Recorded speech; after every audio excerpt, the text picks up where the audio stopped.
Meeting to order, and we're going to start with the invocation by Pastor Mulberry.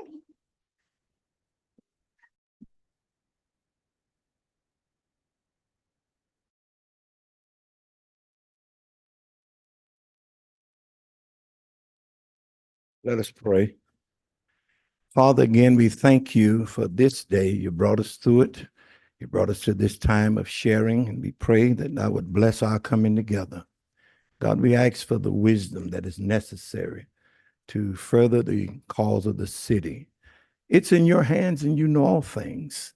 And we pray, God, that you will guide us in all that we do, undergird us, help us to be mindful of who we are and whose we are. And we give you praise, we give you glory for all that you do for us. Continue to bless us in Jesus' name we pray. Amen. Commissioner Boren. To the flag of the United States of America and to the republic for which it stands, one nation, under God, indivisible, with liberty and justice for all. Ms. Krantz, roll call, please. Certainly, and thank you. Commissioner Tammy McCaskill. Here. Commissioner Justin Campbell. Present. Commissioner Will Jones. Present. Commissioner Rufus Borum. Present. Mayor Robbie Craft. Present. All members present and accounted for, Madam Mayor. Thank you. Moving on to approval of minutes. Has everybody had an opportunity to read the January 8th, 11th, and 26th minutes? Motion 26 to minutes? approve. Okay. We have a motion is second. All in favor? Aye. Any opposition? Thank you. Public recognitions, presentations. We have a proclamation for Black History Month. Ms. Krantz. Thank you so much. This proclamation will be accepted by Miss Margaret Ellington.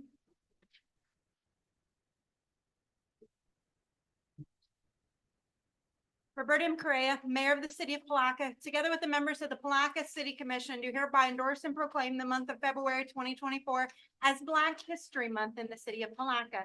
We urge all citizens to unite in this period of renewed commitment to justice and equality for all, paying tribute to the contributions of past generations and reaffirming our dedication to keep the American dream alive for the next generation. So move. Second. All in favor? Aye. Any opposition?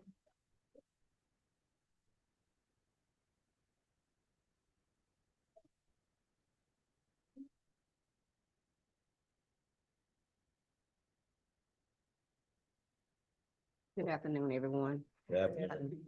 My name is Margaret Ellington. I'm a longtime resident of Putnam County. I lived through segregation.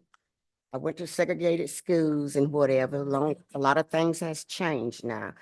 But I even though it's segregated, I enjoyed my time and whatever. And I think it's an honor here to accept this proclamation. And I'm out of words.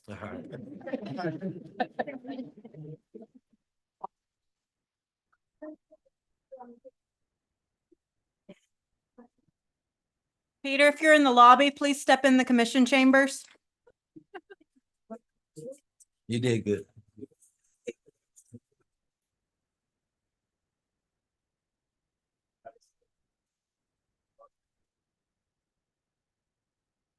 Ready, set, and cheese, and cheese, and cheese.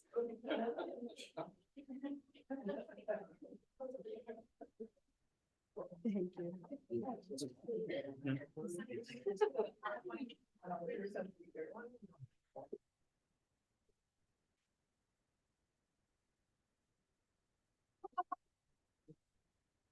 Would you like the clicker? Sure.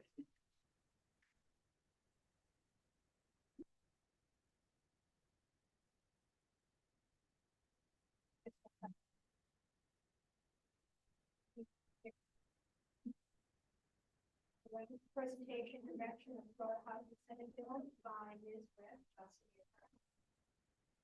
Good evening, commissioners. We are about almost halfway through the legislative session, and as Commissioner Borum can tell you, This is when the sausage making really starts to happen. Committee weeks are winding down, but we have a lot of bills, and this is only a general highlight of the bills that are going to have an impact on the city of Palatka. So I'm going to run through them as quickly as possible because we've got a pretty heavy agenda. Okay. Senate Bill 688 prohibits us from charging for transportation impacts unless we are issuing a building permit. And for those of you who do not know, the city of Palatka does not issue building permits, the county does. So that prohibits us entirely from getting those transportation impact. So also our impact fees have to be based on data from the last 12 months. House Joint Resolution 7015, this is a homestead property tax exemption. You're going to see this later on during the consent agenda. At the request of Commissioner Borum, I drafted a resolution in opposition to this HJR. It proposes an amendment to the Constitution that would increase the homestead exemption by $25,000. This will leave us with a smaller revenue base to conduct city operations. So that is going to be a hit to the city budget. Senate Bill 1184, in essence, we will be prohibited from having optional elements to the comprehensive plan that restricts density and intensity. This is yet another preemption bill by the state legislators taking away home rule power of local governments. House Bill 1221, the long and short, we can't regulate self-storage facilities, another preemption bill. Senate Bill 1144 repeals our ability to levy local business tax.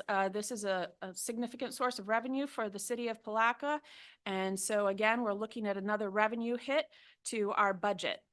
Senate Bill 1628 makes changes to the recently enacted business impact estimate law. You may recall this, you just passed this recently.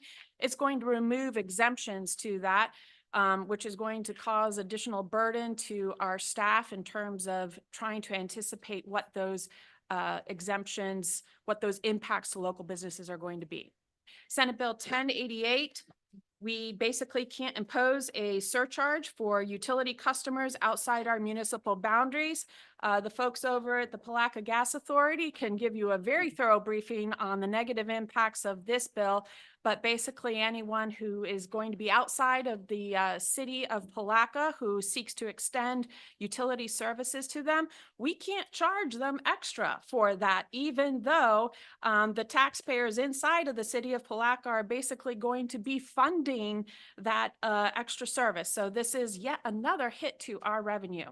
Senate Bill 472, excuse the typo, increases the statutory limits on liability for tort claims. This is the sovereign immunity bill that has local governments throughout the entire state of Florida really concerned because it's going to expose us to additional legal liability by increasing the sovereign immunity cap. Senate Bill 264, this is residential building permits.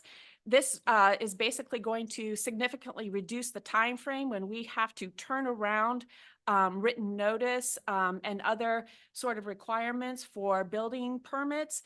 So this is something to keep on our radar because we have short staff resources. So Senate Bill 1796, local government impact fees. It's going to require that we ensure any impact fees collected must be relevant to the property for the fee that was assessed. So we also have to establish impact fee zones to make sure that those capital facilities are going to be in that appropriate zone. So I know that was really fast.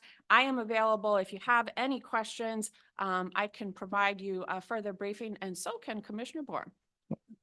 Well, thank you, Attorney West. And also, I don't know, we mentioned the millage rates, supermajority vote, Senate Bill 1322 and House Bill 1195. Those bills would prevent a city from increasing millage rates to a point to be able to provide necessary services for the commission. It's going from a simple majority to a super majority, and that is not good for any city. Got 411 cities that's going to be impacted. You guys need to continue to stay engaged. A lot of these things, we show up to certain meetings. We need to be dealing with the people in Tallahassee who's making these laws, changing your lives every day, and it's impacting us every day. So that's what we need to be really, really concerned about. things that's gonna help provide you the services you need, the essential services, and this is what we deal with on a daily basis. That's all I have. If I have instruction from the commission based on this very brief presentation to draft a resolution for your consideration at the February 22nd meeting, just let me know and I'm happy to draft that for you. Please do, well, I would like to make the motion for you to move forward with a resolution per the resolutions that's gonna be reducing all of our revenues, because this is really impacting not only the city of Palatka, but it's across the state of Florida, 411 cities. So if we do that, we can continue to work in the legal cities as it relates to doing things to help provide the necessary services. We already lost ride solutions for, certain areas, like the north side and other areas. So those are the things that we really need to be concerned about, while our people are not being really represented properly. There's a motion, there's a second. We have a motion and a second, all in favor? Aye. Any opposition? Thank you. Thank you, Ms. West. On to city manager and administrative reports. Quarterly financial report, we accept it. Thank you, Ms. Carter. So while they get that presentation up and Ms. Carty's coming to the podium, I'm happy to report to the commission at 10 o'clock this morning, we were able to close on 300 North 11th Street, commonly referred to as the Belton property. So that'll be on the CRA agenda for discussion about setting a future community workshop. Ms. Carty? Yes, good evening, Mayor, Commissioners, all that are here. Thank you for allowing us to report on the financial condition of the city.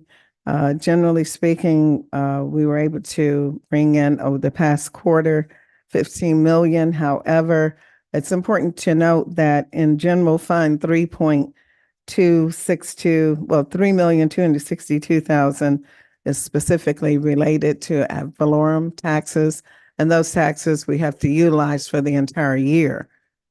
Did I say? Can you repeat that again, please? Oh, yes, sir. Okay, so I said, looking on the screen there, you can see property taxes have $3,262,957. That's the ad valorem. Those tax revenues are to be utilized during the entire year. So it makes us look as if we're extremely profitable. However, we still have to live through the rest of the year. Additionally, and that represented 42% of general fund revenues. We also had special assessment of 1,383,000 year to date. That's the fire assessment, and that's pretty much, again, also for the entire year. And that represented 18% of the 7,832,000, which were generated for the 3 months that ended December. So for the airport fund, we are at least operating where we're bringing in revenue to cover the expenses. There is 411,000, and every month we look at it and we continue to reflect corrections or anything that we have to in our accounting system. For the ARPA fund, 81,000 was spent and generated or recognized as revenue for the 3 months that ended December 31, 2023. Going on to, I don't know how to do this, but I did it. Okay. All right. General fund expenditures, we spent for the 3 months, 3,241,000. So for general fund, it appears that we have this huge net.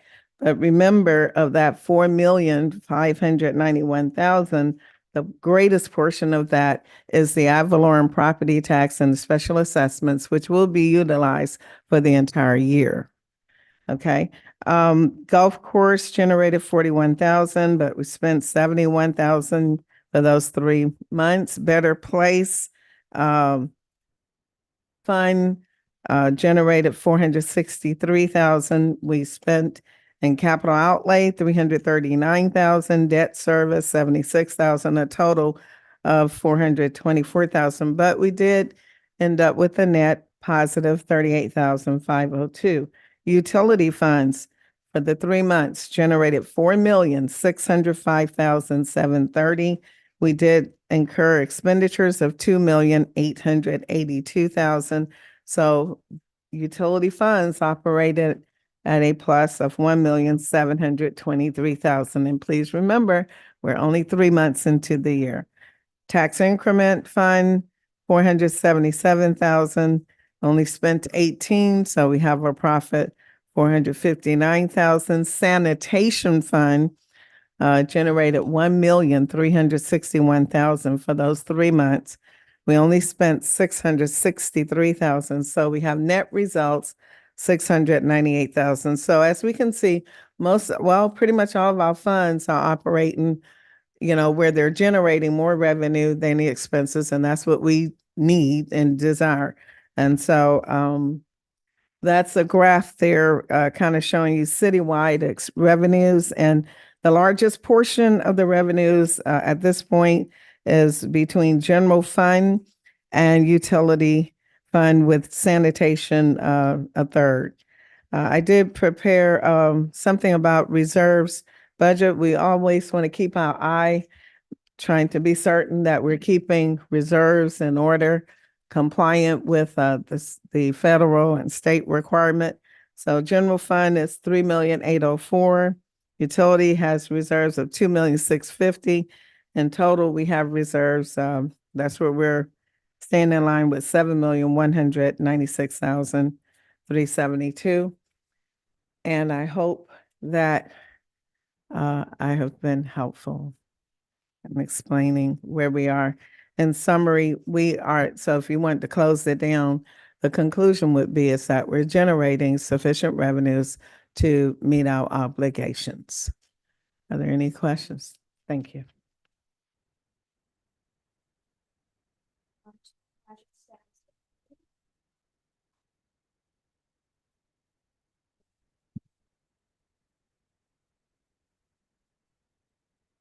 Hello, Marcia Gano, Project Manager.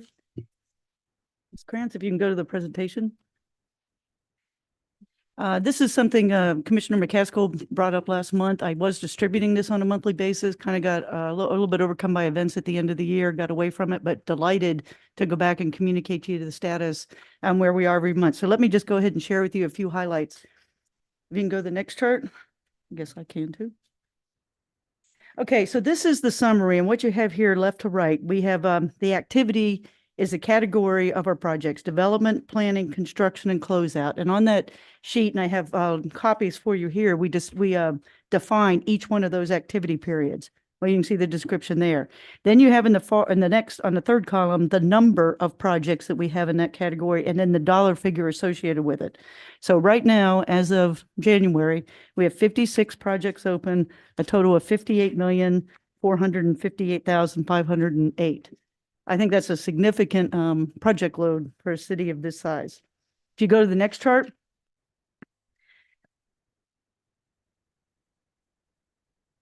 Okay, on here, what you see is a breakdown. This is a 22 through 24 summary. So I've summarized through 5 quarters the number of projects that we had in those categories. So you can read it across. You can see the colors there between development, planning, construction, and closeout.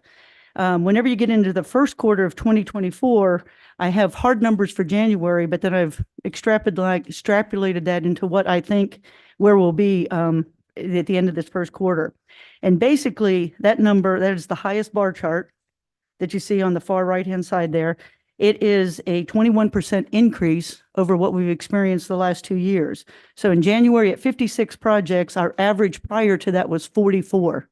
So it's 12 additional projects. And so we're looking, and the biggest increase in there is a component of development and planning. So those are ones that are in the procurement stage, the engineering drawings. I mean, there's just, we look forward opportunities to share with you the amount of work and hands-on activities at each one of those stages. But that's, and driven, I think the increase is also driven primarily through a much higher number of airport projects than we've had in previous categories. Okay, that's a presentation. Are there any questions? I have a statement. I think it's a wonderful presentation. However, the explanations and descriptions cannot read them. With glasses on, I cannot see them. So is there any way that you could produce something that's visible?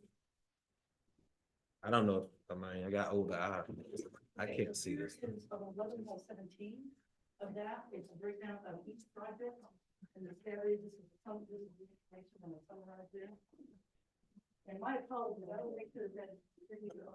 But can you put it in a font size and also send it electronically? That way we can blow it up, but this right here, this font size is way too small. Yeah, can't see that. Okay, absolutely, I will, I'll make those changes and distribute. Okay, thank you very much. Oh, one last thing, like the line items, whichever line item they're coming from. I know we have a lot of projects, so is there any way we can get the line items they're coming from, so we know how they're being sourced, Right. So you're talking about the funding sources? funding source? Yeah, As it ties back to the, let budget. me add that summary and and redistribute the January package. So yes, we definitely break them down by funding source. And I'm thrilled to have comments and happy that you're, whatever is helpful would be, thrilled to provide it. Right, because I like to see like percentages as those lines are hit. I mean, percentages is always good, so. Okay, It's so just if I understand you correctly, we'll break it down we'll break down the number of projects, the $58 million by funding sources. And then also, sounds like I'll have to work with Ms. Cardy and we'll get you where we are on the percent of line. utilization of that project line. Yep. Okay, Good catch, Commissioner. thank you very much. Thank you for your comment, Mr. McMillan. Good evening, Dale McMillan, Public Works Director, Commissioner, Madam Mayor. Let Sunny catch up here. So this is just an overview of the accomplishments that we've made so far at this site. All right. So as you can see, we've got a stitched together aerial view of the new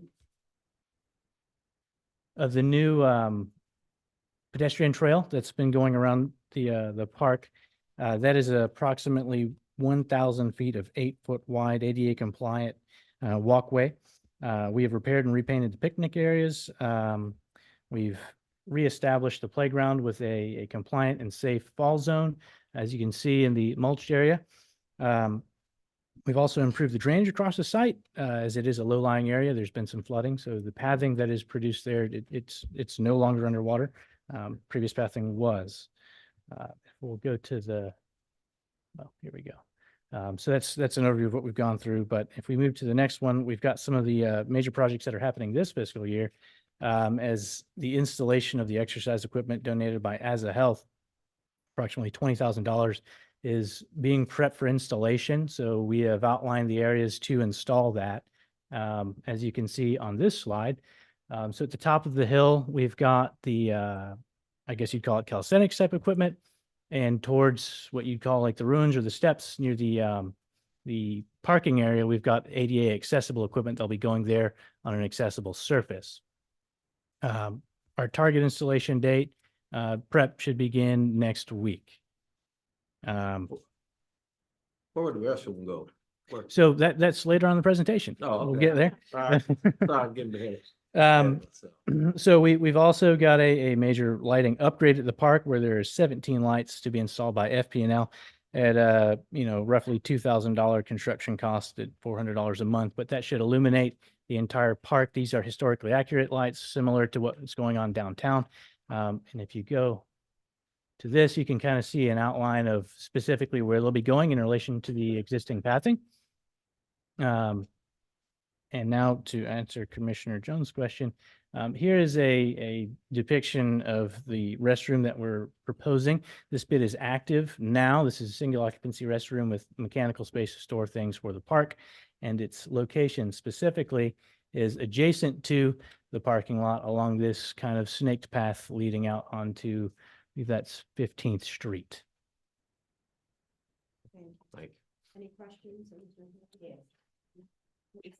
The equipment that you said that you all will be installing next week, right? beginning, Go ahead. beginning installation next week. That was, Is that the same equipment that you told us in the last meeting that you all were supposed to start the next week? yes, ma'am. So unfortunately, we've had some other things pop up specifically with across the street where we've had to divert staff. So we haven't had availability to accommodate the schedule that was previously broadcast.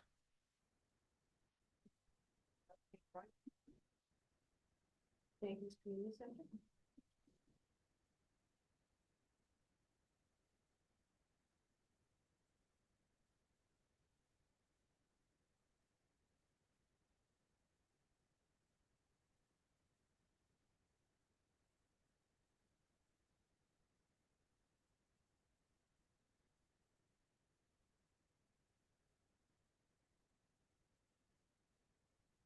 So to date, this is an update of the goings on that we've had with the community center and its updates.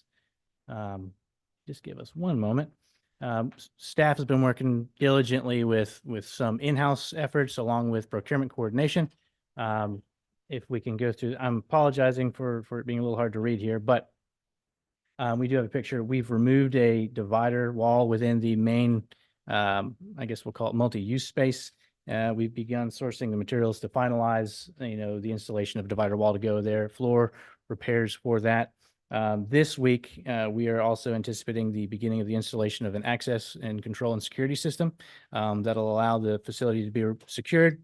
Also for staff to be able to access it with either badge or card readers, and additionally many cameras to be installed throughout the facility itself.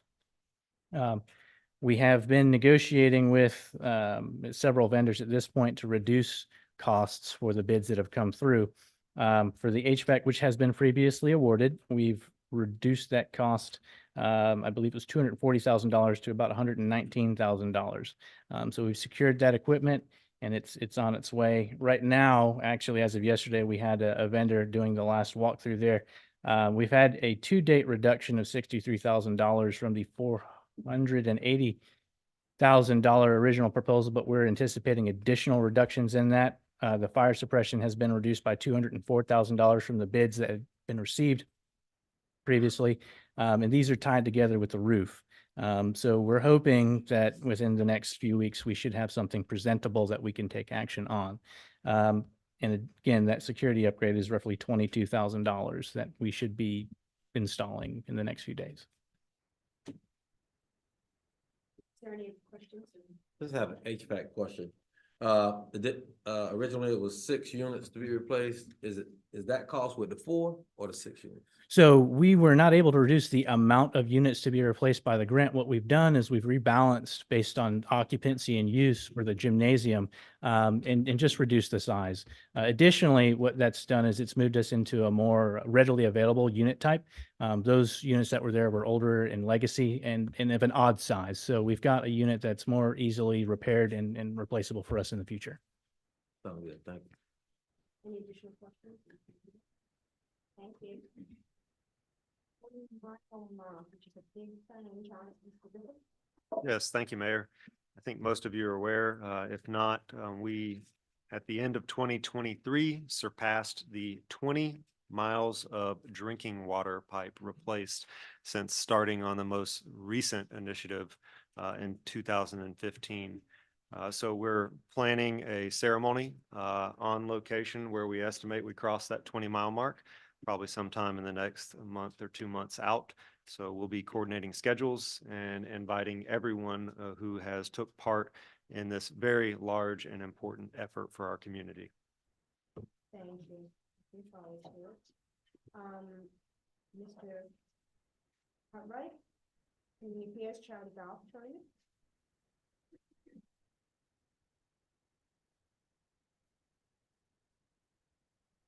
Mayor, commissioners, and city staff, I just come here to officially invite y'all to come out to the golf tournament this Saturday at the Palatka Golf Course. We have 17 teams, but we still can take a couple more. I would love to have a commissioner team added to my teams. Y'all have always supported me, so I'm hoping y'all can come support me. Shotgun start at 09. Hopefully you can come out, Mayor, and say a few things, and commissioners come out, say a few things to the golfers that has donated their gracious time and money to this tournament. We're looking for a wonderful day, supposed to be 78 degrees. So please come out and support. Sir, you would schedule that on a conflicting day for me, but I Wait. won't be able to make it. Well, see, you won last time you played, so I'm trying to make sure you don't come back and win again. Yeah. You know, it was a conflict of interest when you won. Yes, sir.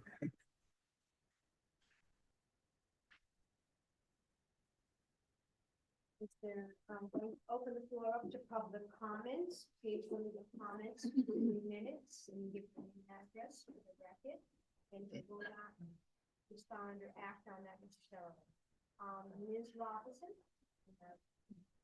Thank you, Ms. Mayor. And good evening. My name is Lynn Robertson. I live at 410 South 9th Street, Palatka, Florida. And I am here to discuss my great trepidation about the proposed city manager. I have questions. Why is this man getting so much money as salary? Why in the world is he getting a huge severance package? This candidate has had very short-term employment. Throughout his life, it's hippity hop from one place to another. I've worked for city and state governments. I know the way that you get rid of someone is to give them a great recommendation. Also, I believe that the community at large is opposed.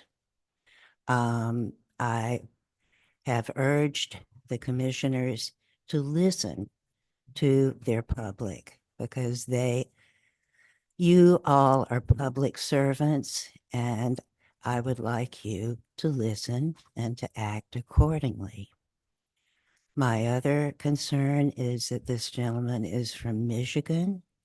How are our employees, most of whom have lived in Palatka forever, going to feel about a person with a different lifestyle, a different background, different expectations? We have a short staff already, and our city manager is key to keeping employees. The other thing I would like to say is we have a wonderful new progressive mayor who wants our city to go forward. I agree with her vision wholeheartedly. In past, Palatka has had numerous city managers. This has caused a lot of confusion, and it has hampered the city's forward movement a great deal. I want someone who is a good fit, who has reasonable salary expectations. And by the way, this commission wouldn't stand for a Main Street officer. No, we can't afford that. Why can you afford this? I'm just curious. I love Palatka. I want to see Palatka flourish and thrive. And that is for everyone's benefit. Black, white, purple, yellow. All of us need a city that works for us. We are the taxpayers. We are the voters. Thank you.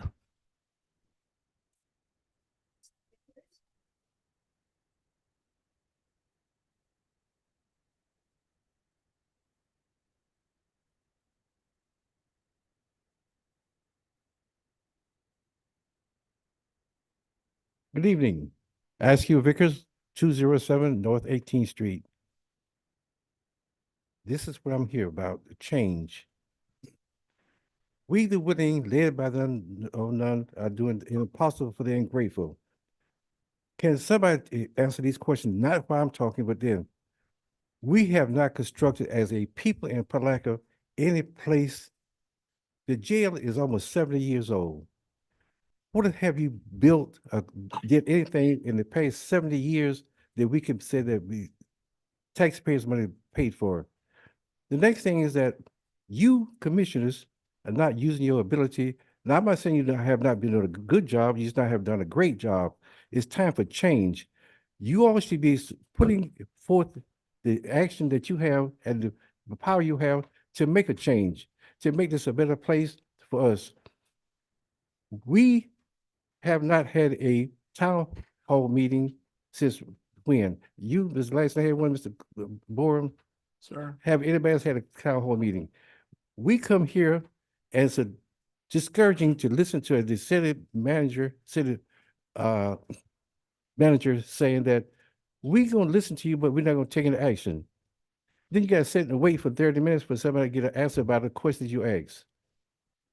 That's the deterrent. The things that I'm here now about is making a change to where we have town hall meetings to listen to the people complaints about what's going on and what's not going on. There's a lot of things that you take for granted. You listen to somebody tell you, but you don't listen to the people because they don't come to your meeting. You don't have a place to go to. Right now, you got half the people standing up because you don't have a place to do. This was the original was a post office. Now you got a post office across the street. I guess you're waiting on them to move from over here so you go over there. But you have not constructed anything. The last thing you did was the police station that was in the 50s, like 53 or 54. I remember when it was done. I'm 93 years old, and I'm not lying. And I remember, Jacob, you're not far behind me either. I'm not far behind you. But anyway, I'm here to talk about what we can do, what we cannot do. We cannot do what we continue to do. You do the same thing over and over, looking for different results. You should use your power to put on the agenda the things that we need to do to make this a better place to live. Water is ridiculous. If you live in the city, you can't drink the water. I don't even want to wash my clothes in it. But you charge me for it. The garbage service is ridiculously bad. There's a lot of things that's bad that you're not addressing as a city commission because you don't do that but sit here. Listen to what somebody tell you to do. Put forth an effort so you get some ideas and put on the agenda for you to talk about when you come here and not be listening to what somebody tell you to do. Thank you.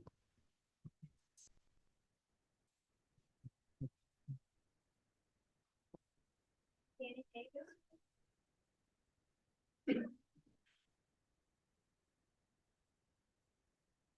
Good evening, Mayor and Commissioners. My name is Annie Good evening. My name is Annie Davis. I live at 420 Kirby Street in Palatka. I have two items I'd like to comment on. The first is an accountability and sort of project management comment and question. I'm looking for the accountability in our city. And specifically, since I've been here, we have budgets that have been approved. We have projects that have been approved. But what I'm not seeing is the execution of the projects. And if they start, who's holding the contractors or whoever's providing the service accountable for meeting the budget that's been approved, for meeting the timeline that's been approved, and the scope of the work that's been approved. Specifically, I want to talk about streets, which I know you've heard over and over. I have lived here for almost 8 months, and I cannot drive down St. John's Avenue. I cannot drive down the street past the Ravine Gardens, which is a state park that we tout. That is not acceptable when we have monies allocated. Perhaps we have contracted with a company, but I don't see the work. And I've lived in several places. It does not take that long to get work done when somebody's holding the contractor accountable. Secondly, I am asking the city, when a request comes to have a service in a particular city-owned property, for example, there was a request to have lights upgraded at Hank Bryan Park. They should be upgraded. But all I'm asking is for equitable service to be allowed and to occur at all city-owned parks. Not one item. That should not be a request. I'm asking the commission when something like that happens, that you consider it to be implemented every place. Thank you.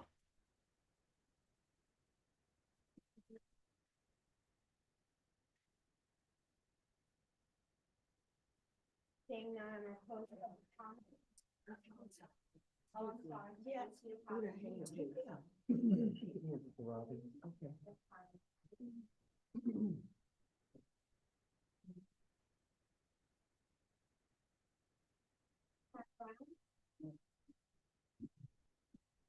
Good evening.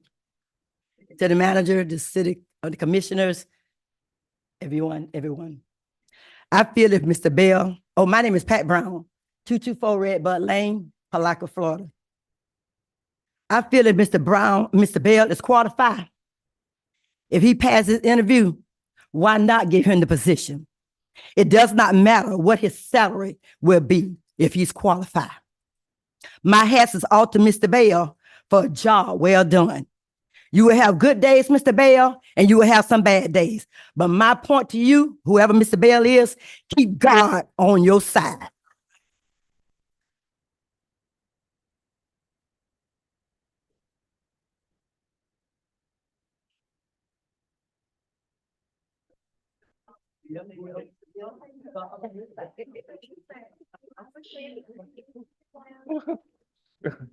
How's everybody doing? My name is Eric Gales, and I'm actually not a resident of Palatka.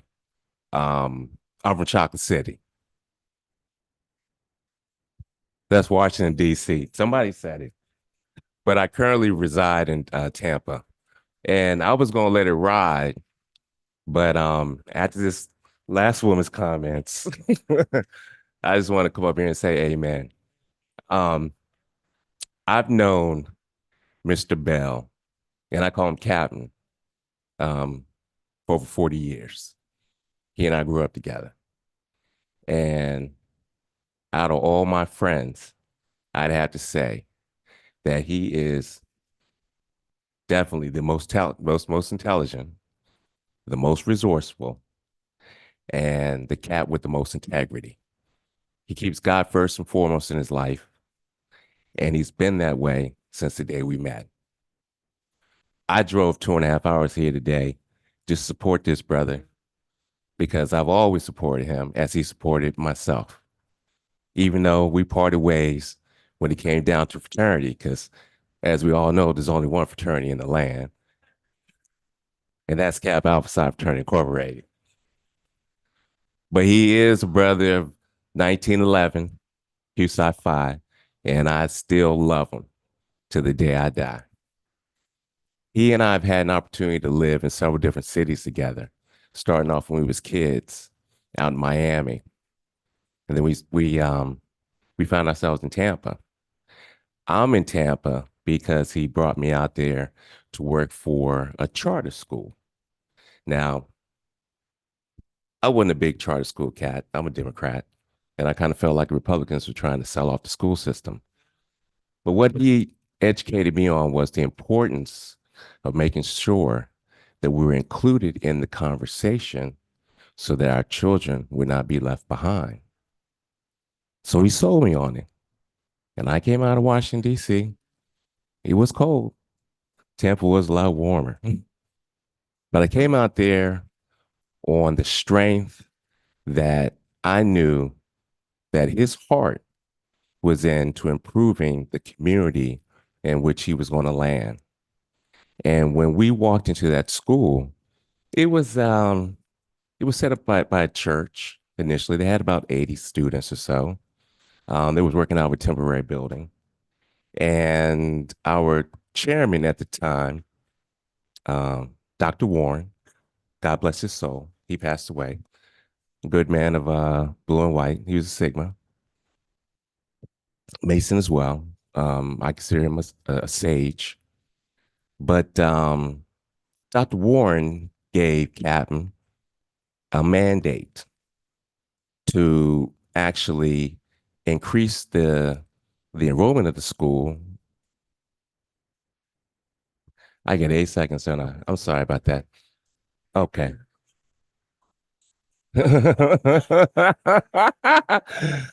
My apologies. I know I can be a little long-winded, especially when I'm talking about a good friend of mine, Mr. Troy Bell. So let me wrap it up. At the end of the day, not only did we move out of that facility into a place where we were able to house over 200 students, But the lease that we were actually paying on the school before we moved was greatly reduced. And I know that he'll bring that same type of energy and inspiration to your community once given an opportunity. God bless you all. Thank you for your time. I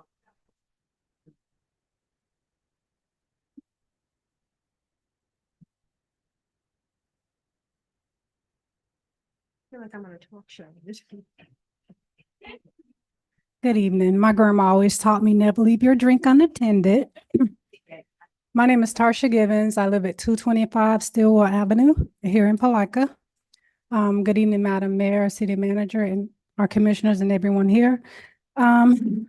Basically, I just want to share a little bit. I know that we're currently working as a city, as a town, and as a county towards Tim Tebow's Night to Shine, which means we're coming together, we're working in unity. And I want to ask the question for people that are digging up information on Mr. Bill, our city manager, what kind of welcoming are we bringing to someone that's not from our town? What kind of impression are we leaving on visitors or people that may not be from this area, but may have a heart or desire to serve and live in our community? I would like for us to continue to keep the same energy that we have this week and the past weeks that we are having as far as coming together and uniting and working together for Tim Tebow's Night to Shine. And my question is, once this event is over and it comes around next year, what's going to happen in between time? Are we going to be united as a community just for one event? Or are we going to work together to become united? Because I'm not going anywhere. And there are many people who are born and raised here that are not going anywhere. We're going to be here together. So my goal is to encourage everyone to start working together. Let's not make everything an issue about black and white or whatever else you want to call it. But let's be slow to cast the first stone because we all got issues. You know, we all have something. We've all failed in some areas that we may not want everyone to know about. And then also too, sometimes rumors are just that, rumors. From what I understand, this young man has been cleared on everything that's been brought up against him. So I feel like we should give him the opportunity. We should give him the opportunity to serve. I mean, I was here doing the interviews. You interviewed two candidates and they both were great. And he won, you know, he was chosen based on your point system. So I just want to leave today saying, let's keep that same energy on being united as a community. Thank you for your time. With that said, we'll close public comments and we will move on to commissioner staff responses to any of them. Mr. Griffith? Yes, thank you, Madam Mayor. So the first item is if it's the pleasure of the commission, we can place an item on a future agenda for discussion about lighting at all the parks so that we can look at getting quotes, seeing if we could budget for that. And also related to Ms. Davis's comment, I believe Peter, Mr. Willett has issued a new press release and update on the different phases of St. John's Avenue, those under our management and those under the county. And Ms. Davis, if you'd like to come meet with me at some point, I can explain some of the intricacies of the funding, and that was the majority of the delay, getting the approval from the state agencies. But welcome to meet with you. Thank you. Do any of the commissioners have anything they want to say? And in terms of St. John's Avenue, you go in and out of the city about 4 or 5 times if you leave from the riverfront out to past the college out there. So you go in and out of the city about 4 or 5 times. So the county owns a lot portion of that. So it had to be I guess a coordinated effort between the county and the city. So that's how they coordinate the funds. Thank you. With that, we'll move on to the consent agenda, and I did have a request to pull D. Is there any other items that we need to pull? I'd like for you to pull item E and F. Okay. Commissioner Hamilton? Okay, Commissioner Barr, anything? You wanted for? I had a request to pull D and E.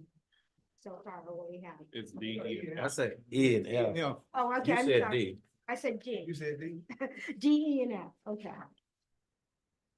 Okay. Motion to accept, as consent, agenda items A through Q with the exception of D, E, and F. Second. We have a motion is second, all in favor? Aye. Any opposition? Thank you. Item D, Ms. Krantz. Prior to moving forward, I know we have someone here that was on the consent agenda that will be as a karate consulting. She will be providing this utility assistance. So I don't know if we want to award her the opportunity to speak to the commission as well as the citizens. That would be fine. Could the person please come up and give their name and give us a little information? Do you know the name? Okay.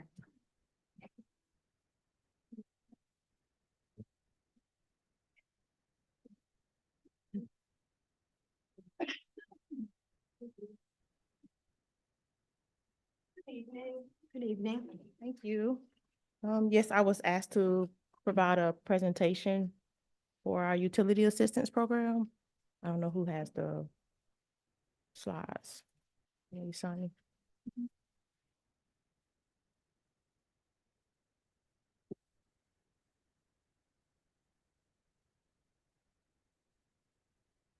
Well, can I request that, city manager go ahead, interim, go ahead and give us a, excuse me, a summary of this allocation and why we submitted the RFP. Of course, Commissioner, thank you. You got the presentation up, but I'll do a brief introduction. Okay. So this is related to your ARPA allocation of $155,000 for utility assistance. We previously presented a draft request for proposal to the commission. We advertised. Ms. Karate and her team responded. They were the sole respondent, but they were deemed qualified. We then met and negotiated the terms. They have extensive experience administering these types of programs, and they have the established relationships with the utilities. So I count us as lucky to have you. Thank you. Yes, as Mr. Griffiths have already stated, we put together, based on meeting with him and Ms. Marcia, Ms. Marcia, on what the city was looking for us to do. We created a program for administration of this utility grant for you guys, and I'll go through it right now. Oh, yeah. So that's what it was. Oh, okay. Oh, okay. That's what I have kids for. Okay, so go back. A little bit about us. Yes, we are a small nonprofit located here in Putnam County. And I personally been doing trainings and meeting around the world. Ms. Davis talked about accountability. I am a Roma trainer, just so you know, and everyone else. I have my business cards and my team has the rest of my stuff. Roma is results-oriented management and accountability. So I teach people to be accountable. I teach businesses, board of directors, and other agencies to be accountable in your management practices. Our small nonprofit basically has been in establishment since 2018. Officially since 2022, we noticed some service gaps during our employment here in Putnam County. We noticed that there was a lot of things that people weren't getting, just missing the mark in services here in Putnam County. As you know, we are one of the poorest counties in the state of Florida. So we put together our nonprofit and we began to help people survive with impactful meaning. And that is what we consider teaching people how to swim. I don't know how to swim in water, but I could teach you how to navigate life. And that's my motto. So the utility assistance program is based on the grant, the ARPA funding that the city received. This is you guys' 2023-19 RFP. We responded to it and we were, like I said, met with Mr. Griffith and Ms. Gano to establish this guideline. So for the COVID determination period, it was from March 14, 2020 until May the 11th, 2023. And that is the time frame in which the utility companies, I guess the customers have had utility service. They may owe the city of Palatka, they may owe Palatka Gas Authority, Clay Electric, and FPL. So within that time frame, we determined that we can help them pay these utility companies back. And the other requirements that they have lived within the city of Palatka. Okay. So the services that they will receive is assistance with water, gas, sewage, and electric. We put together a crisis benefit where we'll assist them with paying their past due bills. And then we put together, I proposed this to the team, putting together where we applied additional credit to their bills based on their income for 2024. So a household of 0 to 25,000 could get a benefit of $750 applied to their bill. And then all the way up to a household with the income of 100,000 can get a benefit of $250 applied to their bill. That's unheard of in any of the programs. So that was put together specifically for the city of Palatka in this program. And that's pretty much how it'll work. Thank And you. you would do will we be doing the advertising or with the city? Because I'm not familiar, I wanted to know. I want the people to know. Yeah, it's going to be a joint effort. So we've had, to add to what you said, it wasn't just me, you, Ms. Gano. We It was had a Ms. couple, I Carkey, just couldn't think of everybody's name Peter at the time. Willett, Ann Atkins, Brett Dennis, Yeah, from and Ms. Palatka West Gas were all Authority. involved. So there's going to be an extensive marketing campaign that we push out. And all the you have access to the portals to see who's delinquent so they can reach out to those individuals. And Ms. Atkins and Ms. Dennis have also communicated that they would be sending that information for them to use as well. Hey, Yeah. Thank you. thank You're you. welcome. Thank you. You're welcome. Ms. Krantz D, please.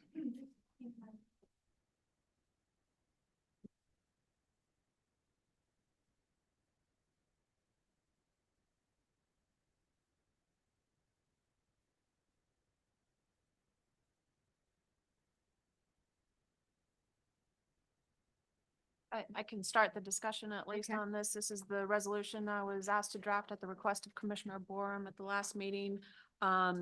Basically in opposition to House Joint Resolution 7015, which seeks to increase the homestead exemption by $25,000, which I mentioned in the legislative update earlier, is going to negatively impact the revenue stream to the city.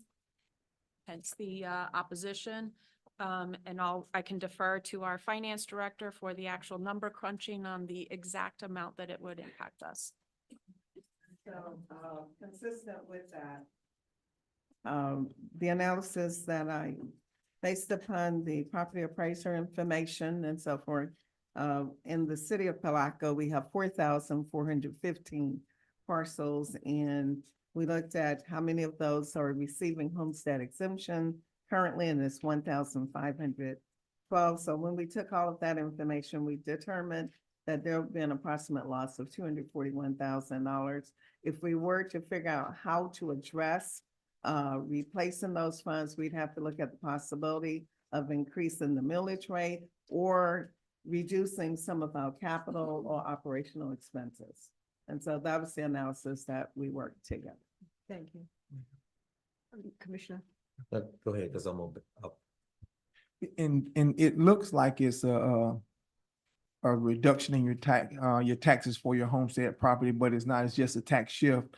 It's basically the homestead individuals who own those properties, they will get the break. They will get the cut. But it shifts over to business owners, and it shifts over to people who have who are renters, who have owners of properties for people to rent. So you got people who are going to be renting and want to move out to a house, move out to a home, and they're going to be potentially impacted because the owners are going to pass those expenses over to those renters. And so it's not a tax cut. So it's just it's a shift. Thank you. Go ahead, Commissioner. So, as I look at this, I look at it a little different. It will help the city in its revenue, but it's gonna hurt our constituents. I think we need a little bit more information on this before we pass this resolution. If we're gonna get, well, taxpayers, homeowners will get $75,000 homestead exemption. Tell me how that's gonna hurt the homeowner.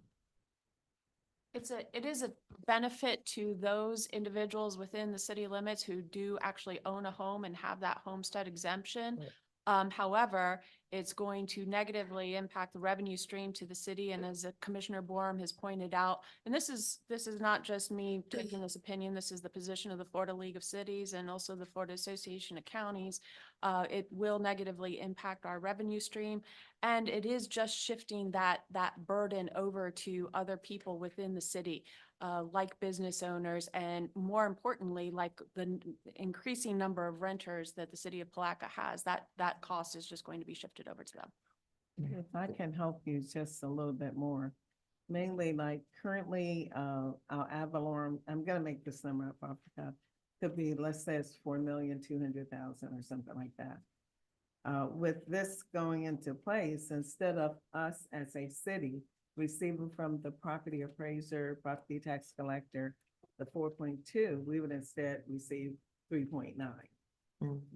And so in that sense, it impacts the city of Palaka's revenue stream. The city revenue stream would be reduced by the amount of whatever we lose for taxable property revenue stream. So I was correct by saying it will help the city, but it won't help the city, but it will help the citizens. So am I correct in saying that? In that sense, yes. Absolutely. The So best that I wanted to be noted that, I am up here representing the city, but I also represent the constituents to educate them and let them know that we'll be opposing help for anybody who have homestead exemption. Just to clarify, only 1,512 parcels out of all of the parcels in the city of Palatka actually claim a homestead. So we have the overwhelming majority are renters. So it will hurt the majority of the constituents of Palatka. Assumption.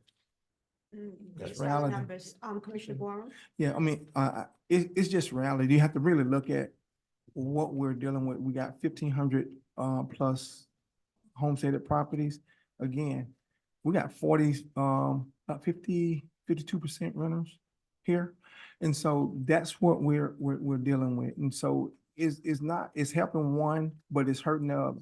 So the business owners and the renters is gonna get it. So people, just because you're renting, that don't necessarily mean that, these taxes don't impact you, because the homeowners are gonna pass that right on along. And a lot of people who are renters, they save up their money to try to buy a house. They're trying to buy a home. So they're gonna be impacted when they pass those expenses over to those renters. So it's a double-edged sword. Thank you. We did have one public comment, Ms. Kitchens. She's coming up. May I read the caption? Yes, please. A resolution of the city of Palatka and opposite to the House joined Resolution 7015 seeking to increase the homestead exemption, providing for scrivener's errors and providing for an effective date. Thank you. Allegra Kitchens, 1027 South 12th Street, Palatka, Florida. I worked for the Putnam County Property Appraiser's Office for 36 years. I'm very familiar with homestead exemption, and you all have got a lot of misinformation up here. Number one, this bill only applies to people with $25,000 homestead. It will add another $25,000 to it. There are 4 restrictions on this bill. Number one, the restriction is the property has to have a value greater than $50,000. You must be age 65 or older. Your household income cannot exceed $20,000. Homeowners must have lived there, and this is a big one, for 25 years or more. So the question, and Mr. Jones is correct, this needs to be researched further. The question you all need to ask is, number one, how many of the 1,512 are assessed at $50,000 or lower? How many of the 1,512 homesteads have senior exemption, which already says you have to be a senior, have a low income, and have lived there for 25 years or more?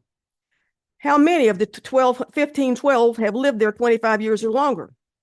And as far as the figures go that Ms. Carty gave you, it's basically correct and it's incorrect. You can't take $25,000, which times our millage of 6.4 is $161 per parcel. You multiply that times your 1,512, and I came up with 243,432. Ms. McCarty came up with 241,000. The point is, Those 1,512 homestead people are not all getting the additional $25,000. So to say it impacts your city budget by $241,000 or $243,000 is very incorrect. Mr. Jones is 100% correct. This would need to be researched further. You need to find out from the property appraiser. How many of these homesteads are assessed 50,000 or lower? How many have senior exemption? How many have low income senior exemption? How many have lived there 25 years or more? And I think if you look at those figures, you can get a whole different figure. And as far as the $241,000 goes, out of the city budget of millions and millions, that is chicken feed. And I might point this out. I don't want to offend anybody, but by God, I'm going to give the facts. You all are each getting $5,000 spending money for events. That's $30,000. You just increased your travel budget by a total of $12,000. You're hiring a legislative assistant for $28,000. That adds up to $70,000. And you're up here choking over giving homestead people benefits. The state of Florida gives homestead people benefits. We're the ones who are vested in this community. We've lived here, we work here, we buy here. The renters have homestead exemption on their property. I mean, not the renters, the people that own the rental houses have homestead. The business owners have homestead. It's not hurting anybody. What's hurting the rental prices and everything is inflation. And I think you do not pass this tonight. You need to check with the property appraiser's office, get your figures correct. Thank you. Thank you.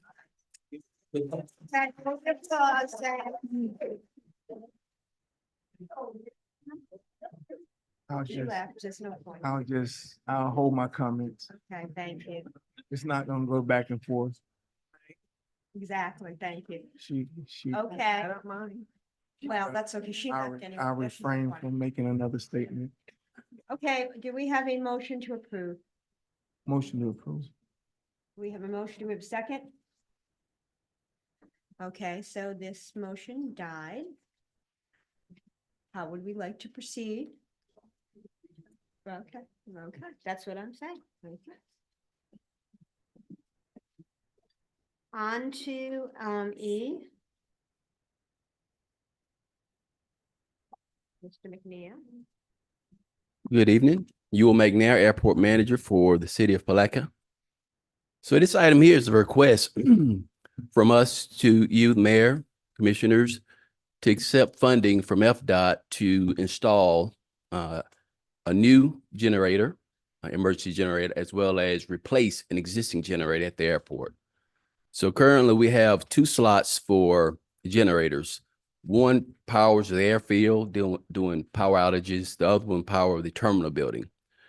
With this additional funding, we're going to have a third that powers the fuel farm area. So this is critical during outage areas, whether it's hurricanes, whether it's wildfires, for first responders, whether it's local, state, or federal, to use our airport to assist others in the region. Thank you. Any questions? I admit I pulled an error, sorry. No problem. Okay, do we have a motion? A resolution of the City of Palatka authorizing the mayor and the city clerk to execute and attest Florida Department of Transportation and Grant Agreement FM 445-880-29424 in the amount of $250,000 for emergency generators, which is 100% grant funded and providing for scrivener's errors. Thank you. Second. I didn't hear the second. I'm sorry. It's my. Second. All in favor? Aye. Any opposition? Thank you. G, Ms. Krantz. Mm-mm. It wasn't. F. It was a D. It was E and F. F. I'm sorry. F, it's F. It's F. I'm sorry. Ms. Krantz. 19, Yes. a resolution authorizing award of RFP 2023-20 and execution of a contract with St. John's Housing Partnership for the Affordable Housing Program, the project, in an amount not to exceed $3,003 per project in-house upon approval by the Department of Commerce, 100% grant funded and budgeted during fiscal year 23-24 and providing for scrivener's errors. Thank you, Ms. I Goodenough. believe Mr. Griffith asked me prior to this meeting to scratch out the part that says execution of a contract. Staff just wishes to authorize the award of this contract. What's the difference? Commissioners, you may recall, I think it was the meeting that I was out sick. There was some discussion about the affordable housing funding. The next step is to call a special workshop to talk about the funding. So all we're doing is authorizing negotiations with the top ranked candidate for a portion of the work that you will accomplish. This solicitation was specifically for the repair and renovation program. There are other scope of work items that are permitted with the grant. For example, construction of new homes. Any additional questions of Ms. Gano or Mr. Griffith? Yeah, I actually had a phone call and I had someone else contact me in reference to this bidding process, the vetting process totally. And they had questions. Mentioned that through this process, there was applicants that were at meetings that also applying for the same bid. And I did make contact with Mr. Griffith on it. His explanation, I understood his explanation. However, when someone actually make these type of comments, I wanted to be in the open. I want everybody to know about it. I can't speak to you commissioners any other way. So I want to make certain that this bid process was a fair process. Now, one of the applicants mentioned that in the vetting process, there were an even number of, I guess, examiners or evaluators. And customarily, it's an odd number. So if there's, in case of a tie, in this case, it wasn't. I actually walked in, but they're concerned. So when it looked muddy, I think we should clear it up.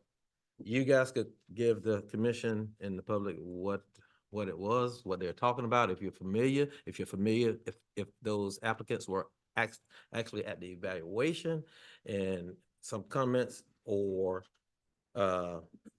whatever happened. I want you to disclose it. So whatever it was, I wasn't there. Just let me give a rundown of the events and clarify anything. We had 4 publicly noticed events associated with the verdict or the evaluation authority. The bid opening, the evaluation, first time that the evaluation team met. And then we asked the respondents to come back with presentations. And then we met again to score the results based on the presentations. At the first evaluation discussion we had, there were 2 respondents that were present. The presentation, all 4 respondents participated, and the scoring, there were 2 respondents that were present. I would like to add, and I think it was in my email to you, Commissioner. So at the first meeting, because we had 2 out of the 4, I gave explicit instructions that while it is a publicly noticed meeting, since they were respondents, they were instructed not to engage in any conversation with the evaluation committee members because it does not provide a fair opportunity to the other members. At that meeting, we discussed the responses and we decided we wanted to opt for the presentations. So we then invited all 4, as Ms. Gano said, they all 4 attended. And then at the final evaluation committee meeting, we had 2. And I'd like to note that at the first meeting and at the last meeting, it did not include the respondent that was initially recommended for award. So that implies that they were not given any additional advantage just by being present. Any additional questions? No, as long as It's clear. Okay. long as we addressed it. And here's what I do want to address. So when we're doing the evaluation, do we want to have an odd number present? Is that part of this evaluation process? Typically we do, and if I recall, we actually had a 5th on this one, but Ms. Baggs was unavailable at the initial and second meeting.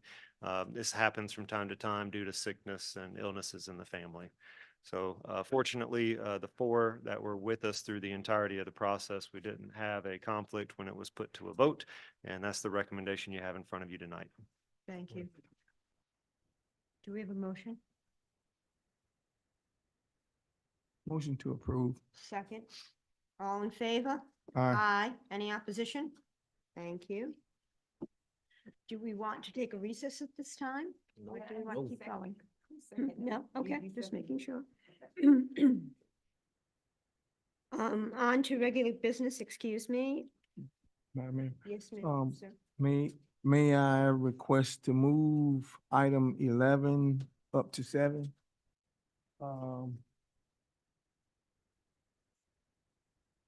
Okay, we have a request. Is that the majority? Yes, I would. Okay. Okay, we're going to go to number 11. And the reason I say that is that I think moving this to 7 position is that the recommendation of the labor attorney was to hold off on anything until the 22nd of this month because the contract is not finalized. Everything is still moving and HR still have things out that have not came back in. And so we have unfinished business. The contract is not complete. So there's no sense in voting on a contract that we have no idea what the full scope and scale of the contract is. So that's my motion. That's your motion. Do we have a second on that? So what's your motion again? To go ahead and move this up and discuss it now? Yes, Okay. because the motion was to move it and Second. discuss it. Okay, we have a motion and a second. All in favor? Aye. Excuse me. No. No, no. that was, this is That gonna was be the to postpone the, Oh, I thought it was to move it. well, you're gonna postpone it because the Okay. contract is still is fluid. We're gonna be voting on something that is not even complete. So if you guys would like to move forward with voting on a contract that's not complete, I'm bowing out. But that's the recommendation of the labor attorney. So that's that's just my recommendation. NHR also has some things that have not came back in. So that's just my recommendation. I appreciate the recommendation, but I do believe that this item should get some kind of acknowledgement on tonight with regards to maybe some things that you are privy to that we're not necessarily privy to. I know that, and I'm making a statement, it's not directly saying that you are. I know that I had some calls made into our attorney that was going to provide us some additional information. So instead of us just not acknowledging this at all, I would like to engage in some dialogue. So I would make the motion that we move forward for conversation, and then we determine at that time after we've all had an opportunity to speak towards this matter. Second. Motion and second. All in favor? Aye. Any opposition? Thank you. Okay, beginning of discussion. Commissioner Campbell, I'll let you go first. I know one of the things that I've had some questions about was the severance package. And I made a call into Attorney West to see if that was the norm or if she would do some research to provide us some information with those that may surround us. So I know that was one of the hangups that I had with the execution of this contract. Ms. West? So I'm going to defer to our employment law attorney, Susan, who is attending via Zoom. Hi, Susan. Hello. Who would have better familiarity with severance packages, and she has had the opportunity to review our first contract and I believe the counter by the city manager. So I'll go ahead and defer to you, Susan. Thank you. So good evening. I'm Susan Erdely, and I've worked with your city for over 30 years. I was asked to look at a contract and make some revisions, and my purpose was to look at it for legal sufficiency. When I got the contract, I realized pretty quickly we needed to make some Turn it up, please. changes, and I did that. And in the process of looking at your old contract, it was pretty obvious that it needed to be updated. I want to speak to Commissioner Campbell's question about whether severance is standard or not. Frankly, you are the architects of this contract. You have the right to negotiate the contract. You are not locked into any particular number of weeks or even agreeing to pay any severance. However, that is an issue that you would want to negotiate. I will tell you, Florida has a statute that limits a local government to paying no more than 20 weeks. So sometimes you will see a standard agreement that may have that, but that is not always the number. That is up to you. This is your most important hire. And that was the basis for my recommendation, that you take your time, look over this contract, look at the terms. What are you comfortable with? What are you not comfortable with? And frankly, you've got time to do this. The litigation we see comes when a commission will rush through things. So that is why I made that recommendation, that you hold off on this, take your time, negotiate in good faith with your candidate, and hopefully get a product that's in the best interest of your city. Thank you. Any additional questions, Commissioner? Also, with regards to the contract, I believe there was some slight confusion with regards to something that was additionally sent out versus what we received back. And I want that to be addressed as well. I know that there were some things, some handwritten things that were a part of the original contract that was deleted as a part of the most recent contract. Can I get an update as to why those things were? All right. I'm sorry, can I ask something about the severance so we can? Okay. Yes, ma'am, I'm sorry. Okay, is that okay, Madam Mayor? Yeah. Is the HR specialist in the room? Okay.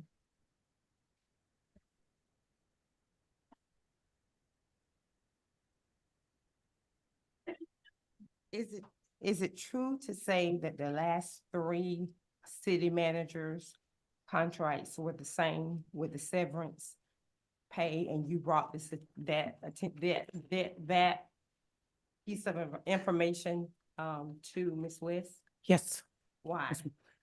I just wanted everything to be consistent. We had utilized that. We had attorneys that had, my assumption had already approved all of those. They were valid contracts because the city managers operated on it.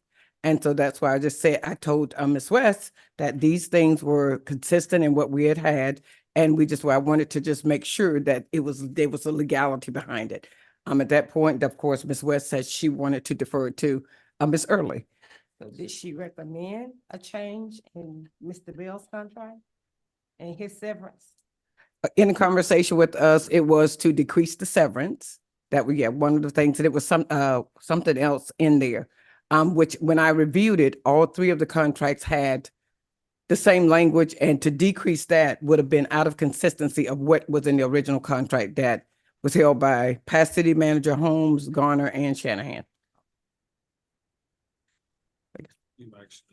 That addressed my question. Well, I have a question. So, it's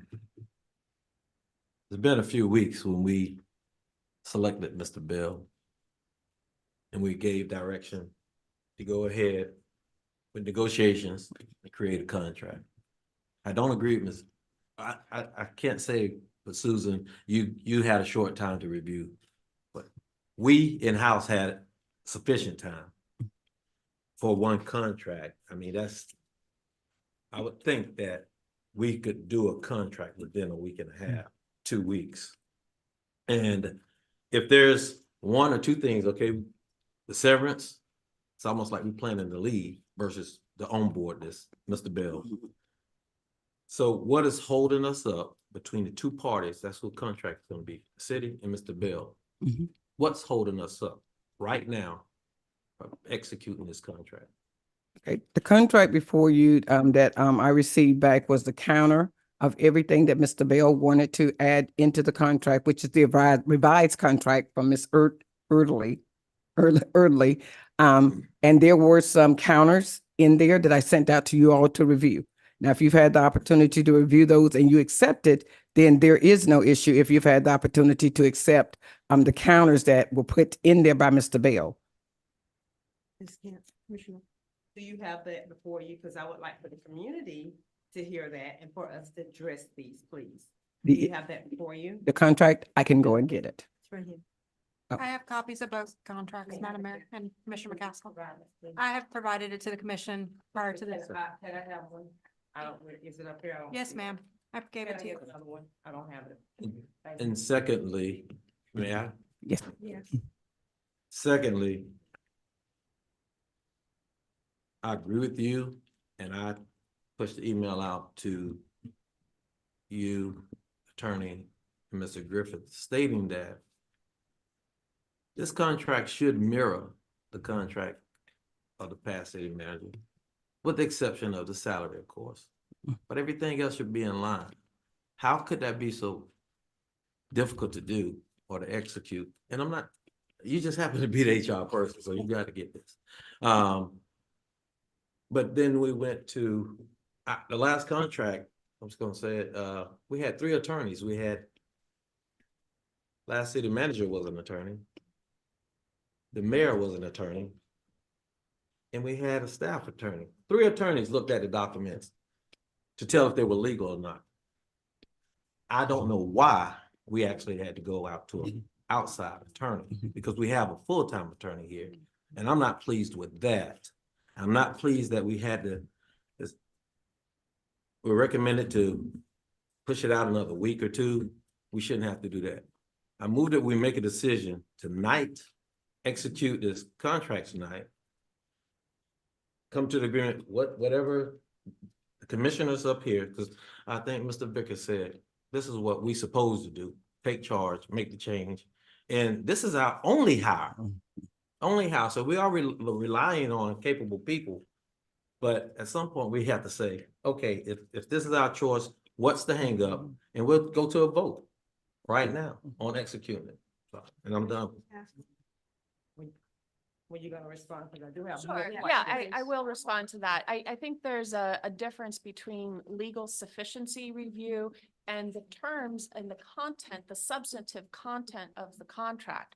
I can pass through the legal sufficiency, but I did defer to our employment law attorney for the actual substance and the content of the various terms that you are reviewing. As it stands right now, we have 2 different contracts. What I was trying to avoid, and I spoke with Mr. Bell about this just yesterday, what I was trying to avoid was having a contract negotiation occur in a public forum.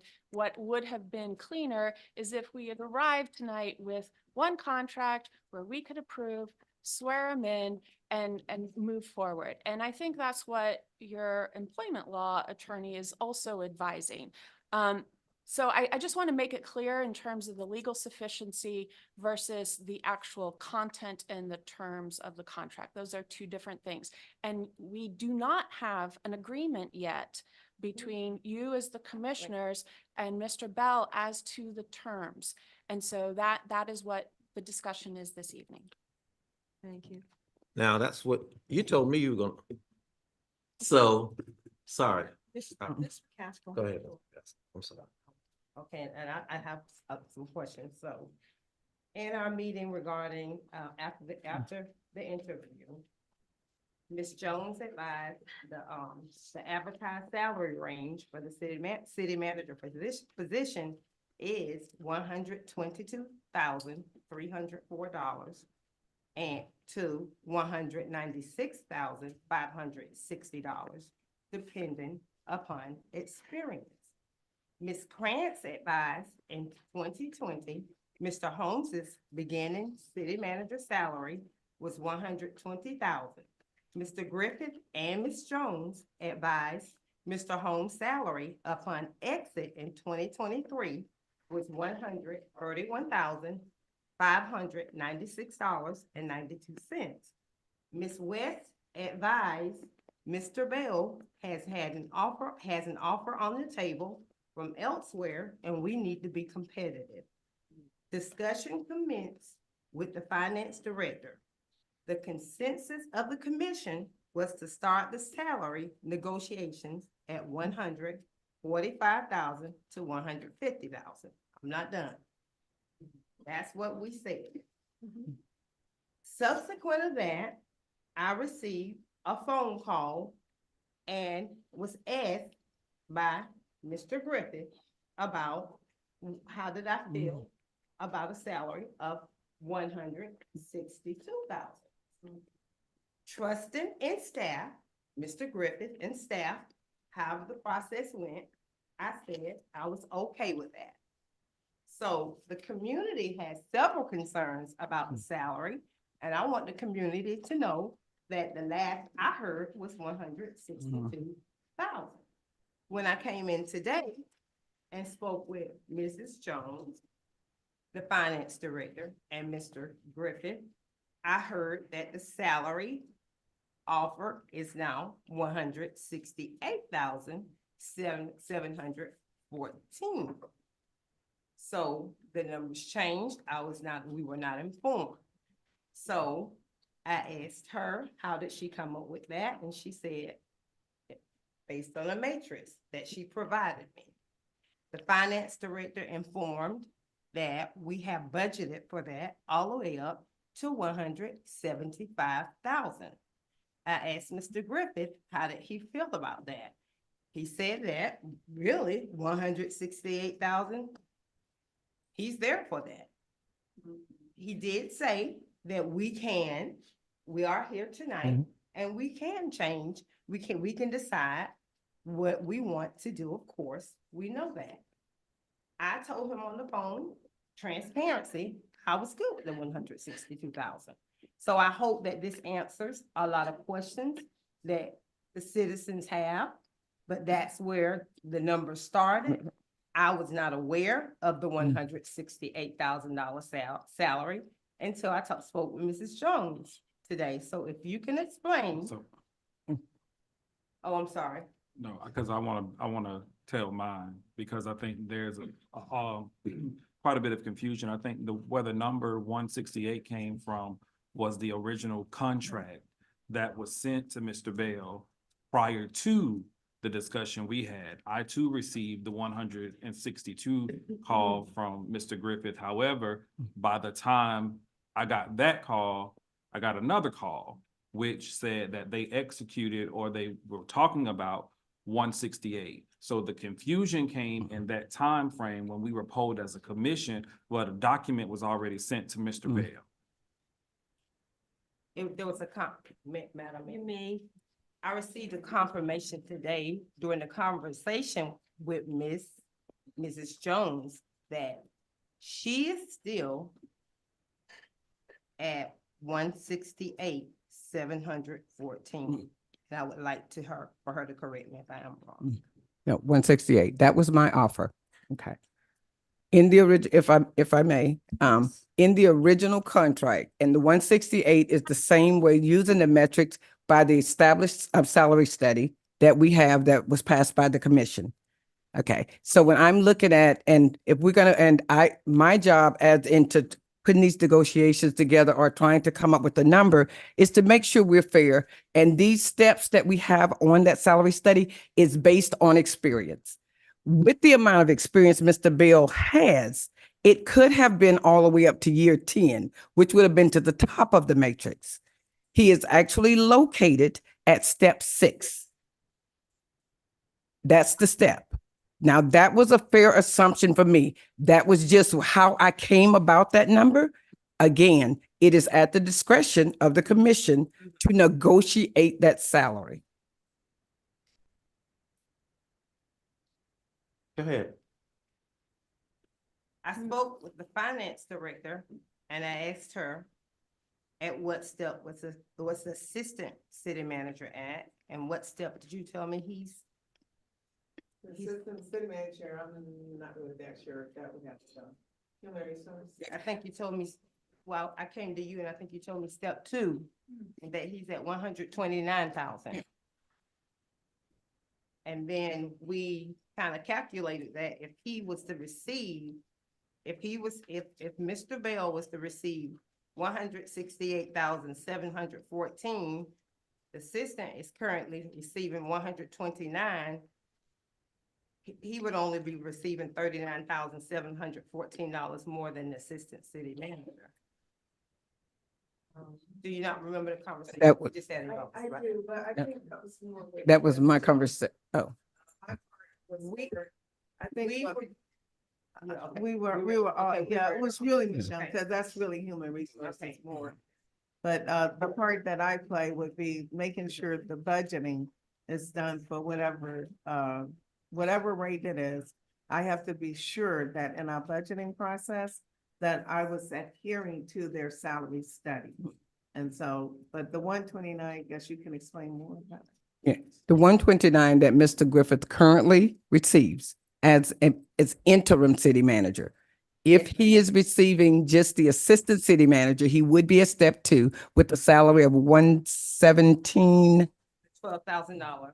Yeah, with a $12,000 incentive, which would put him at the 129. Yes. So, I'm sorry, Madam That's Mayor. okay, go ahead. So if we started Mr. Bell off at step 6 at 168,000, which you are confident that's where he is, Yes. and that's what we discussed today. So that he's confident that's where he is, 168, 714.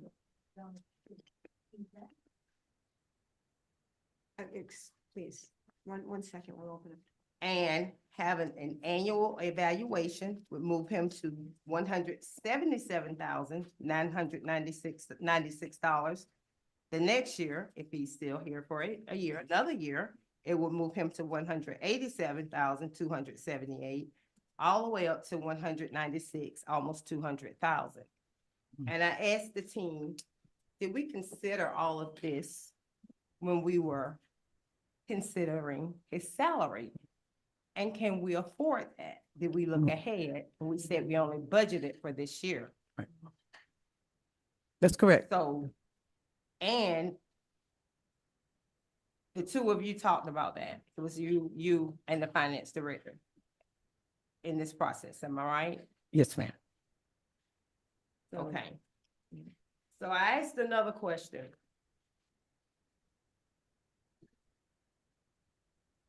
You went to the attorney, am I right? When you had the concern about the contract, Yes. about the severance and the changes that what changes did the attorney suggest in the contract before you sent it to Ms. Hurd? Yeah. One was the severance. Okay. It was I think it was only 3. Would you like to get your sheet so we can be sure so the community can be informed, please? I want them informed, correctly informed. Jane, do you know what the other 2 was? Okay, just one moment.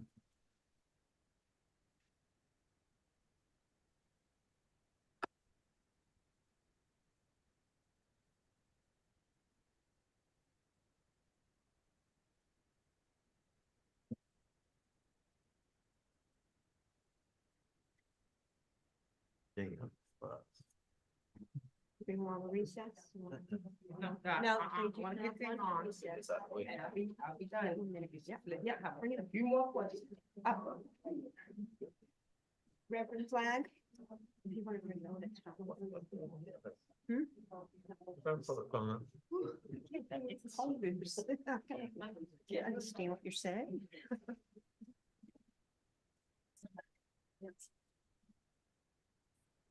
Carlin Flag 2601 Fairway Drive, Palatka, Florida, Quiet, please. 32177. Good evening, Madam Mayor and Commissioners. I was doing my very best to stay in timeout and to be in that corner. But for this excessive deliberation to be going on, you all should have had a clear contract presented tonight. If this is your candidate, and I'm not for or against, I do have concerns. Looking a few days ago at Lake City, having 20 plus candidates for city manager, and we had 2. I think someone is watching our meetings and that they're paying attention to the dysfunction and the disorder. I'm not pointing fingers at anyone specific, but my heart is hurting. It's just no way that you all can go on and on and on and on and on I don't know how Mr. Bell, who I do not know, could stand here tonight and still want to be the choice. Please, y'all, Please stop. please, let's keep civility and order. I think your process have been extensive. I think that a lot of things have changed over time. And right now, I'm hearing too much about the weather conditions here. One day we partly cloudy and cool, the next day we're thunderstorming. It's just too much. And for you all to be taking this much time this evening, I was first disappointed when the commissioner mentioned that we were going to just scrap it. If you were going to scrap it, you should have told us at the beginning of the meeting. Secondly, for there to be more than one piece of the equation on a contract, and all five of you all apparently don't have the same document that you all are deliberating on. So I think it's absolutely unequivocally impossible for you all to make a decision if everybody don't have the same information. And again, I can't tell you how to run this. I'm sure I have my critics and people who condemned my season. I don't envy any of you all. We're living in some very difficult times. But I think that someone has to take the bull by the horn and say, you know what? We're not going to make a public spectacle out of our meetings. We're not going to allow ourselves to go back and forth. Your staff, and Miss Erdely, I have known her for ages. I respect her opinion, and I guess I'm through. Thank you. I would like to speak. Still in. I have no. Okay. 1 second, please. I was still in the know. You said I could finish. You better get the- Ms. Jones is coming back, so we need to finish that piece of it and then we move on to Commissioner Camp. all those people speak that want to speak. We will. There was a break in the action. Go ahead, Ms. Jones. Okay, so the first piece was the severance. The next suggestion was the agreement to be in effect for a term of 1 year.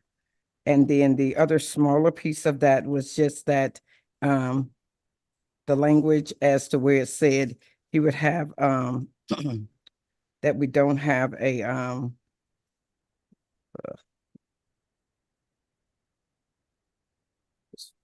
work provisions, terms of employment. If I may, Ms. Jones, may I, Yes, please. are you reading off of my email? No, ma'am. Okay, then I've got, pardon me. Okay, so here's where I'm going. There was enough concern about the changes that you took them to her and she sent them to Ms. Early respectfully. When you got a response, I asked, what did you do? And you distributed the information, which I got late. From there, right? From there, I received a call about the salary from a different person. And my question was, why did I receive a call from a different person who was out of the process? So I am only bringing up this information because I have received several calls, several hate emails, a lot of stuff that I am concerned about my safety. And I want the community to be informed. So that's why I'm bringing this up. This is not my character. This is not who I am. And everybody who knows me knows that I am not this type of person. But when I can't sleep at night because I don't know who's that mad, who's gonna do what. And I'm receiving phone calls on my job, my primary job where I can't work. I can't go in a store without questions being asked. And folks are angry about a salary that I hadn't set or even negotiated yet. I feel that you all have a due diligence to get the understanding of how we came about this and what we gave staff directives to do. So with that being said, and out of respect for my pastor who I do love, I will stop. Commissioner Campbell? I think I echo the sentiments of Commissioner McCaskill. I too have received those threats. I too have been called out in the newspaper by name. And I do fear walking out my door not knowing which way to look. So those things, when we have these conversations, we're not allowed to have conversations amongst ourselves as commission. However, I don't think the word dysfunction is what we are. I think we are only operating in a manner that we can, when we can, and how we can. So I would be careful of the adjectives that we're using when we're describing who looks at our meetings, with all due respect. This is the only opportunity that we do have to have these conversations. And if we don't have these conversations, we wouldn't know what the process is or what the things tonight. So the conversation was definitely necessary, and I applaud the commission for bringing these concerns up so that the citizens would know why we're here, how we're here, and what we can do to proceed forward. Thank you, Commissioner Barron. And that's the reason why I moved to move the item, because it was part of regular business. I didn't want to move it to the area where public comments, among other things. So just pulling the item at this time, I didn't think it was the right thing to do, but I just asked to move it to the top of the regular business, and I think that might have been the appropriate thing to do. And I asked also to do as our labor attorney asked us to do, because we did not have a complete contract. And so I'm not going to go against anything my labor attorney give me direction to do. And so if I'm just not going to do that. And so that's what I was asking for. And I don't think that in no way dysfunction. But I think also even with that, like the conversation grabs substance to where we are, because even with what we have or what we have received based on what the candidate has received, I think this is the opportune time for us to come to that resolution. We wouldn't have come in here anyway with a clean contract, because there's still discourse on the back end. And then even there's conflict with the compensation. There's other things that we have had. We still would have had to have this conversation, because we all have arrived with different things, regardless of the packet that we have. We are still having different things. We have different calls that are being made. So this conversation was definitely necessary. Yeah, but we couldn't, I mean, what I'm saying, we couldn't vote on something that we did not have a complete contract on, and that would not be a wise thing. That's what I was saying. Commissioner Jones? I respect everything that everyone said. But I think it's a little more simpler than we are making it. We're making it complex. Have two parties right here, and all of us know about contracts. Ms. Ederly, with all due respect to you, we've gotten correspondence saying that you were in court the whole day. You couldn't get back with us. You can review these documents. And so respect that, whatever. I didn't know anything was even going to you till late. Again, I'm gonna fall back on staff that we have here. We talk about employees that had the charge to do this work, which is a contract. Again, 2 weeks to do one contract. And I don't know how, and I want to just say this. You guys are also going to be doing a union contract for the police department. Imagine how that's going to be. So here it is. I think we could actually wrap this up, Commissioner Bourne, if we have the two parties hash out now what the issues are. And you bring it to us, because we're going to have to ratify it regardless. What is the problem? Like I asked before, and it hadn't been clarified. What are the two issues that's stopping you guys from making this contract agreeable between the both of you and bringing it to us tonight? Because this is the only time we're going to be able to talk about it. We can't talk about it through email. That is not effective communication with something like this. There's folk that's here, probably from out of town.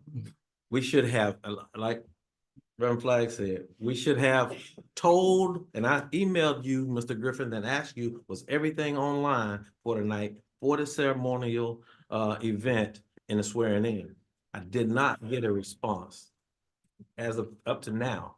So somebody gonna have to show some resolve and say, could you guys go in that room and hash it out? That's what we gave them marching orders to do. Y'all, you guys, we could vote on that, or you could say, no, let's not do it. But this is what I'm saying, to have a solution. Because I don't want people to keep calling me. I don't want people to keep emailing me. He's the choice. We already selected him. So if you're gonna backpedal now at this process, I agree with Reverend Flag. We are dysfunctional. Now, that's why that's what it's looking like. Every time we come to make an important decision, we can't make it. We can't pull the trigger. So that's my suggestion. You don't have to. So I put a motion on the floor to have HR and the applicant, our city manager. And everybody has not had an opportunity to speak yet. No, but I put a motion on the floor. But everybody has not had a good discussion. Yes, ma'am. Thank you. That's direct. Just, yes. Mr. Bell did submit some changes and that happened. There's not a motion. She did not acknowledge that. I didn't acknowledge it. Mr. Bell did submit some changes and that was late yesterday by the time I received them. What time, Ms. Jones? I'm sorry. No, I got them today at 3:10. Okay. So it was yesterday. It was yesterday, I believe, in fairness, but those came late. And it's, again, those were sent to Ms. Erdelich for her recommendations review because it was handwritten on the side of margin the first time we received it. And it was very hard to read. And I wasn't comfortable with that, frankly, and asked that it be referred to Ms. Erdelich for her recommendations, corrections, etc. And I don't know why I got a tickle in my throat. So that is what delayed the process substantially. It just came in late from Mr. Bell yesterday. You expect everybody to get that done today. And that would be difficult to do, in my opinion. I also have a little bit of heartburn about the salary, and that was the straight salary of $168,000. That doesn't include the estimated cost of benefits, which are just under $90,000. So the total will be approximately $257,796. The Putnam County Administrator is earning less than that for coverage for the whole county. I have had a lot of calls and communications of various sorts about this and about a lot of other things. So I do have concerns, and again, the communities may be having some issues that are not real, but it's their perception, and that perception is their reality. And so that people are not comfortable with this. And I think we need to make sure the community is comfortable with our decision. And that said, I'm going to open it up to public comment. Ms. Kitchens, before we take a vote. We did not finish. Ms. Jones, are you done? I'm so sorry. It's my fault. Yes, I was just saying when I said I received Mr. Bell's contract, not the handwritten that I emailed to all of you all that you received, but the legible copy where he actually wrote in everything that was today at 3:10. When I sent that out as soon as I got it, so that way you could really see the color codes of what the changes were made into the contract. Please answer my.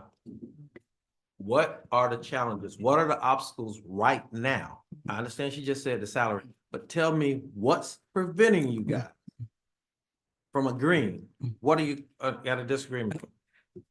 If I may, Commissioner, he has put his counter on the table, and I gave that to you all for your review. If you all are in agreement with the counter there, then there are no more obstacles. If you've read what has been presented, you have a legitimate contract and you agree with what's in there, there are no more obstacles. So I've sat down, he has brought it to me, I have gave it to you for your review. And if you all are in agreement with what's in that contract at this point, I can't go through and, just say, okay, I don't like this, Mr. Bell, and take it out. That's going to be you. You presented that contract for us to ratify. Is that what you're saying? Yeah. We got that earlier today. Yes. Yes. Ms. Kitchens.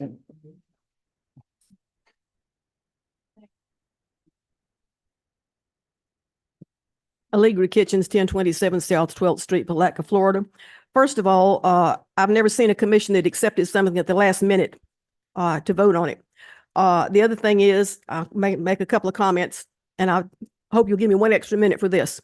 I am aghast to learn that Putnam County or Palatka citizens have threatened our elected officials. We in the United States of America do not vote by bullet. We vote by ballot. If you don't like the commission, then you vote them out of office. You do not call them and you do not threaten them. Yes, you can call them and talk to them, but do not threaten them. For God's sakes, that is not right. It's immoral and it's un-American. Okay. That being said, I am aghast. $134,181. Does anybody know who makes that salary? The governor of Florida. Our city manager is coming in at, I just heard 219,000 or something. He's coming in at 168,000 plus benefits. That's more than the governor of Florida. That's more than the county administrator. That's more than the clerk of the circuit court. That's more than the property appraiser. That's more than any elected official. And it may be even close or more than what the darn president of the United States gets. And as far as looking at comparable salaries, you got to look at the income of the economic situation in Palatka. You've got to look at the income. You've got to look at the city budget. You all were choking about 20 minutes ago over homestead being increased and losing $241,000, and yet you're marching to the drum of 168,000, yada, yada, yada. Okay. I know that he's going to be the city manager. Okay. I know that. Everybody in this room knows that. But what you need to do, the mayor said it, perception is truth. The former mayor always said that too. The perception is that you're going to pick him, and you will. We all know that. But you need to at least wait and take the opinion of the labor attorney. Wait till the next meeting. That's 2 weeks. Bill can't wait for 2 weeks. And has anybody called Charlotte, Michigan, where he accepted that job on January the 16th and was hired? What was the salary there? I don't think it was anywhere near $168,000. I've got the information at home. I've done extensive research. I will not talk about his background. You know what his background is. Every one of you do. And yes, your past behavior is a big indication of future action. And nobody in their right mind, no individual and no business would hire anybody without vetting them thoroughly and looking at their background. I believe you all have done that. That's very important to do. I've heard some of the audience, you don't need to vet him. You damn well do. Sorry, you darn well do. Your labor attorney said she recommends you wait. Mr. Bell has made a counteroffer. You all just got the contract. Some of you haven't even seen it. You don't need to be negotiating here in the city hall and have us sit and wait while you go in a back room in private. Go ahead, postpone this for 2 weeks. Everybody can live for 2 weeks. If Mr. Bell can't, he can go to Charlotte, Michigan and get that job or someplace else. I got nothing against him. But I'm a citizen of Palatka. I'm a tax-paying citizen. You all need to go ahead and postpone this for 2 weeks. Meet with Mr. Bell, have the city attorney, Miss Erdely. Y'all meet with him in private, one by one, hash it out in private, bring it back in 2 weeks, and then make a decision. Thank you. Then make the decision you're going to make in the first place, but at least make it look like you thought about it. Ma'am, come on up, please. Name and address for the record. I sit here and I listen to this. My husband has worked. An address, please. I know. My name is Debbie Felton. My address is 105 Stephanie Street. My husband has worked for the Please city. move 1 foot back from the microphone. Sorry to interrupt, but Oh. it's going to have feedback. It vibrates. My husband has worked for the city of Palatka 41 years. 41 years. And you know what? He worked at Martin Luther King holiday. And guess what? They didn't pay him anything over. You got to talk to us, please. I'm sorry. Nothing over. Now, if this city is in such good shape, for 5 years he worked and never got a raise because what? He got to his little mark and he couldn't get a raise. 41 years. He's retiring this year. And then these people want to pay this guy all this money? Are you kidding? And you can't even pay an employee for 5 years a raise? What's wrong with this? City of Palatka is not that rich. We can't afford this. You guys pray about this thing. Do you feel it's right?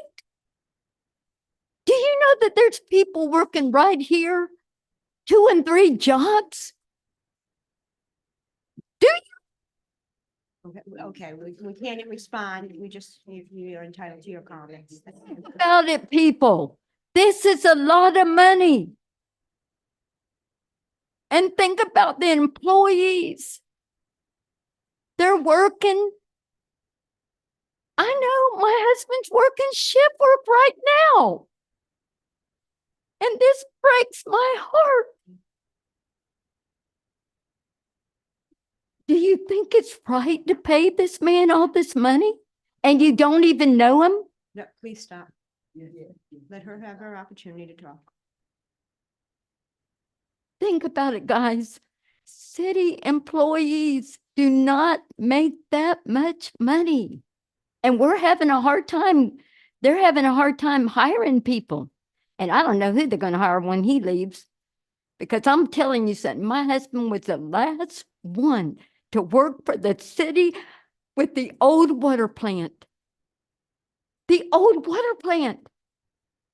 Thank you, ma'am. Miss Davis, did you want?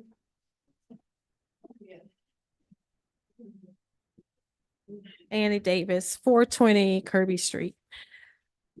I just want to go back to the comment I made earlier. It was a general comment, but perhaps it got lost because I used an example of the roads and other things.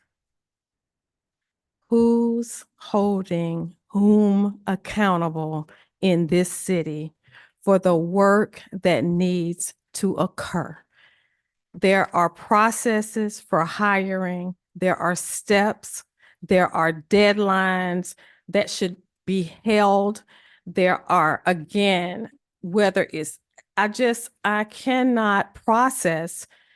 The other things that are said are concerning, but there's a bigger issue here. And if that could be resolved, I think it would trickle down because accountability, processes being followed, dates being held to, staff, commissioners, applicants, reviewers. There's no amount of handling specific issues and circumstances that will ever cover a gross miss, like accountability of everybody doing their part. Because we keep doing the same thing and getting the same result, whether it's hiring a city manager, whether it is getting a contract, whether it is voting on an amendment, we end up in the same place. And all I can say is until there's whoever's accountable can do their job, it will never trickle down. We can resolve this issue tonight in a room. We can wait 2 weeks, but I promise you in 4 weeks, we're going to have a same situation because it's happening over and over. There's no substitute for accountability, setting deadlines, basic management of projects, programs, and people. I just cannot express enough how simple it is, but not easy. But it's required because it's part of the responsibility each and every one in this city has taken. Thank you very much. Thank you. With that said, we're closing public comment for this topic. And how would the commission like to proceed?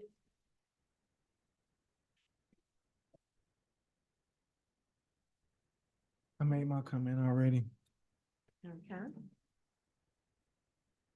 Continue to put a motion on the floor to move forward with this process tonight, as I stated previously. Ratify this contract if we come to the agreements of the contract that's presented to us with whatever amendments or deletions or additions. If we can, because what's gonna change between now and then? He's our choice unanimously.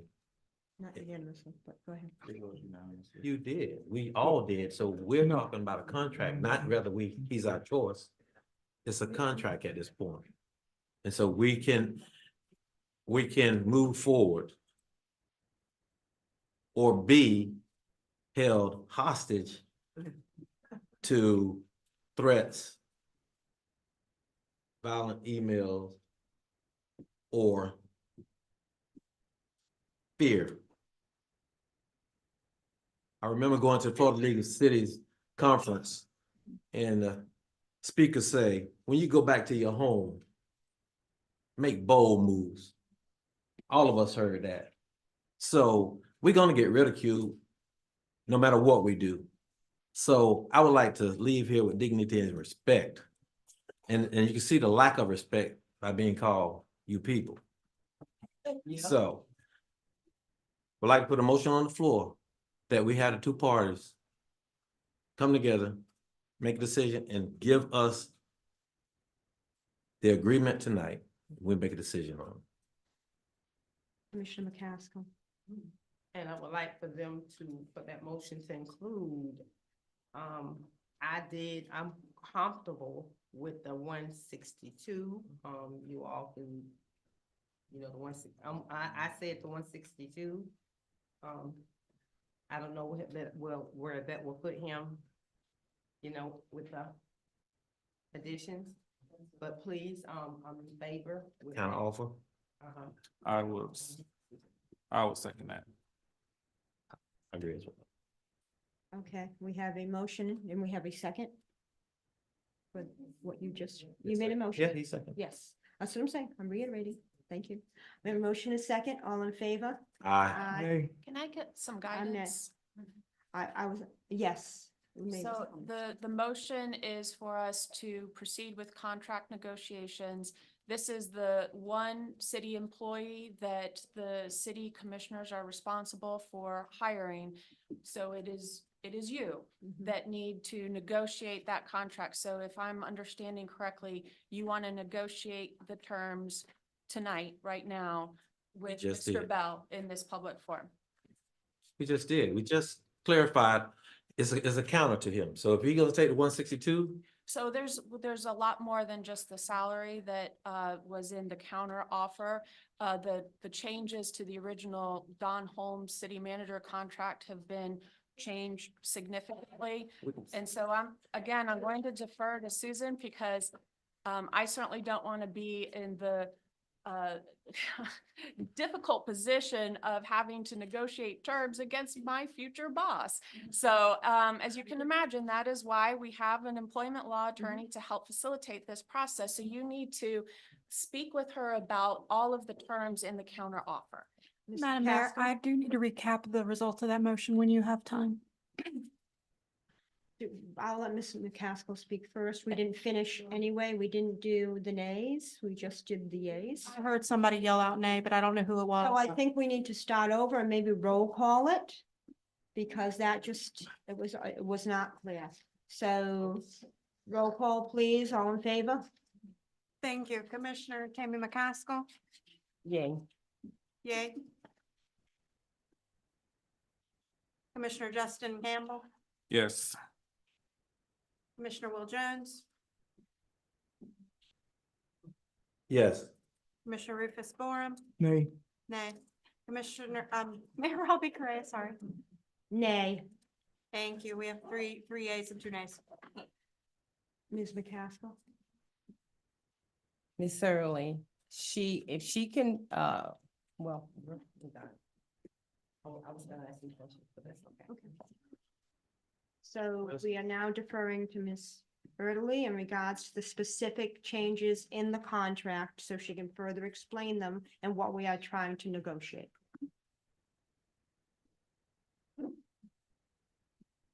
So if I'm understanding what you just did is you changed one term in the contract, which was the salary to 162? Yes. Okay. And by the way, I have not seen the counter that was provided.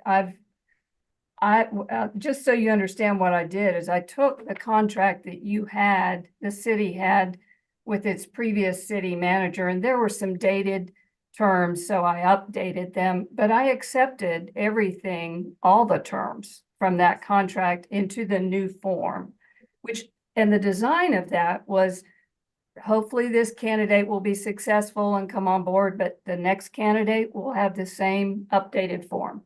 That's why I did that. Thank you so much. Oh, my pleasure. The only other recommendations I had was, do you want to go with the severance? You know, lawyers begin with the end in mind.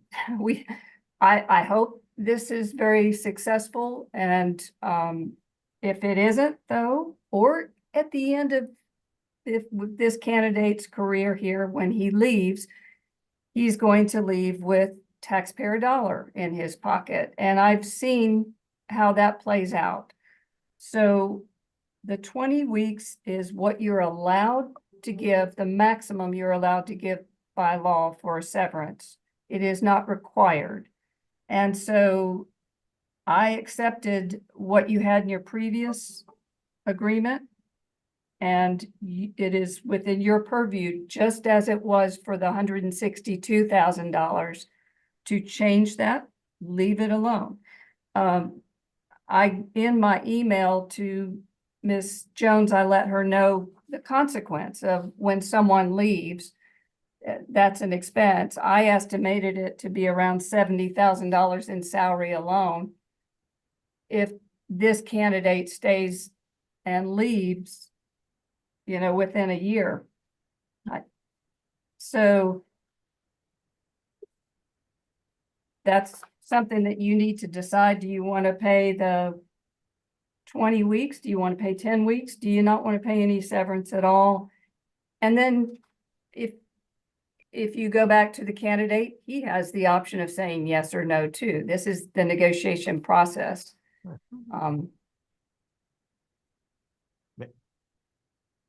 May I ask you a question, Ms. Ederly? Sure. In reference to what you just hit on, payout is usually customarily 25%. Here, I did see a request of 50%, which I guess I have to amend my motion because I'm not agreeing to that because I think that is a tad much. Could you? Pay out of 50% of what? We talking leave time or? Leave time will be compensated at 50% is his ask. However, customarily it's 25%. I think Ms. Jones is about to answer. She's about to do that. Okay, that's for sick time. It's customarily 25% of sick leave, Right. not annual. Annual is paid out 1-for-1. Sick leave, he's asking 50, it's customarily 25. Okay, so Commissioners, I would like to amend that. Not 50%, but 25, because you mentioned that to me and I felt it. Is that okay? How do we, so what will we need to do, attorney? So if you're working off the contract that Susan provided to you, that basically defaults back to the original Don Holmes contract, and he gets the same benefits and payouts that all other city employees have, which is 25%. The counter that Mr. Bell made was 50%, just so everyone understands what's going on. Right. But my understanding is that you're working off of the contract that Susan provided, which harkens Yes. back to the original Don Holmes contract. Yes. And that's the one. That's the one we just agreed upon, right? Okay.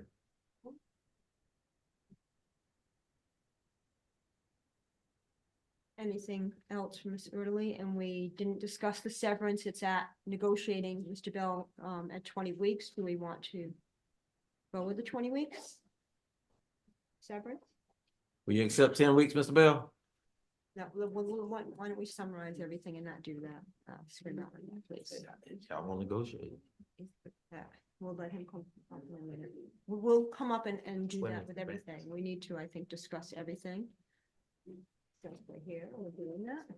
So are we comfortable with the 20-week severance? I'm not comfortable with this moving target. I don't know what we're paying. So as a whole, I don't have the whole package. I'm not, Okay. Go ahead, Commissioner. Okay, McCaskill. so we know the base salary is 162,000. I would like for the finance director to tell us what the overall pay, the whole package he will receive with benefits and all. So everyone will know when they leave this room. Do we want to take a Because I don't recess at think this that- point? We're not getting to, it's, again, up to the group. Do you want to take a recess? How many do we got? You said 5 minutes while she get, that'll give you time. We give her time to calculate, please. 5-minute recess. We'll be back. Right on time, please.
Thanks.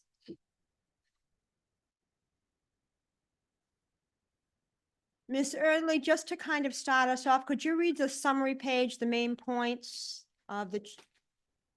I can read it, but I'm here to tell you, I'm looking at the redlined version of the counter proposal from Mr. Bell. Is Yes. that what you all have in front of you? Yeah. Yes. I strongly, We have it cleaned, but we do. I can't recommend more strongly that you hold off for another 2 weeks. There are unconscionable provisions in this. I'm very concerned now. I'm seeing this for the first time. Mr. Bell? Okay, thank you, Ms. Early. Did you want to say something? Yes, if you don't mind. So I wanted to be clear that I did not receive Ms. Hurley's changes until yesterday morning. And I reviewed those changes yesterday and made my responses. The original contract that was sent to me, I agreed to and signed and sent it back. That was what was closest to Don's contract, the former city manager's contract. But based on what I received, which I was told was the labor attorney's modifications, I noted that there were several items that were omitted from that contract. Several things that were added that were not in the original contract from the previous city manager. And so the majority of the changes that I suggested were basically just putting those items back into the agreement. There was a new item that was added that made a reference to the city attorney as opposed to the city manager. So I don't know if that was a cut and paste mistake, but it was not in the original contract. So when you look at my red line, the majority of the items from my red line were just putting back in things that had been taken out. So if we want to go back to the original contract that was closest to the former city manager, which I signed and sent back saying that I agreed to it, then that would be acceptable to me, especially since Ms. Early is saying that there are things in there that are unconscionable, which are basically things that I put back in that were in the original contract. So I can go either way in terms of working from the contract that I already agreed with, or with the new one that Ms. Early, I'm told that Ms. Early provided. You had the question?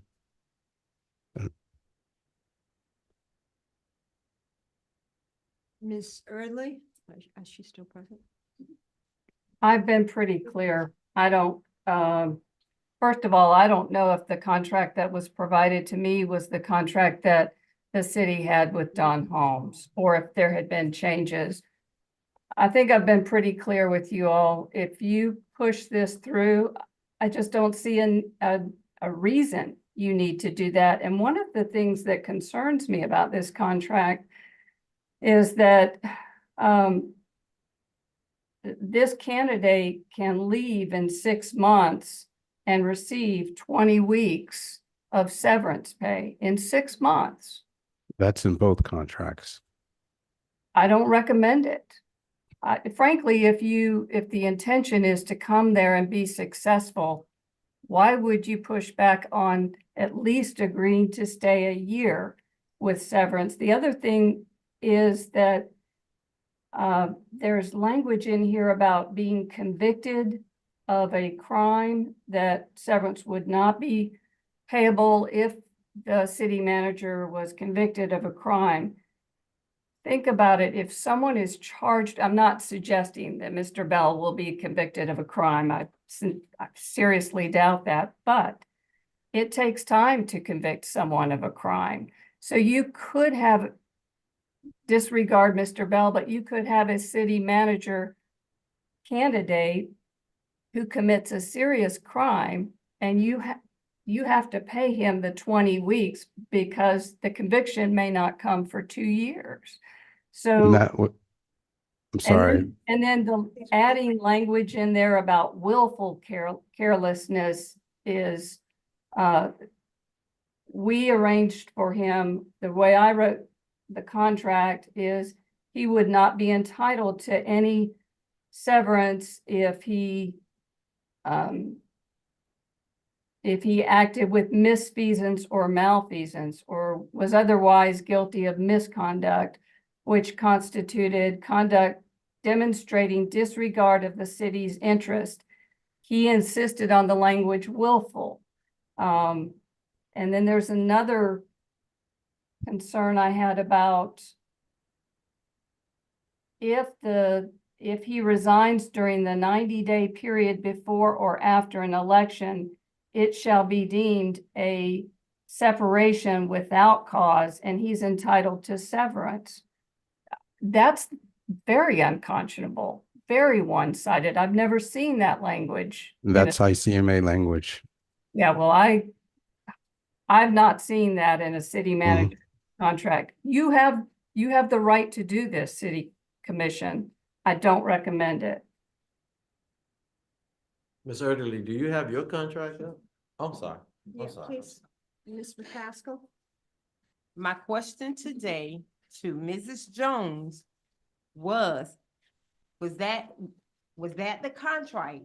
What the contract that she's talking about? What were the differences in the contract that Mr. Bell sent back? What were the differences in the contract? And you told me there were only a few. She's saying there's a vast difference in the contracts. What's going on? Sorry. Oh, I'm sorry. Okay, so this contract, the contract that each of you should have before you now is the contract that Ms. Early revised, okay? And the red portions are what's added back into here from Mr. Bell, his counter, saying these things were in the original contract, some of them that were omitted out of this contract. So you all do have both contracts, the old one and this one. When he gave you the contract, did you compare Mr. Holmes' contract to his contract?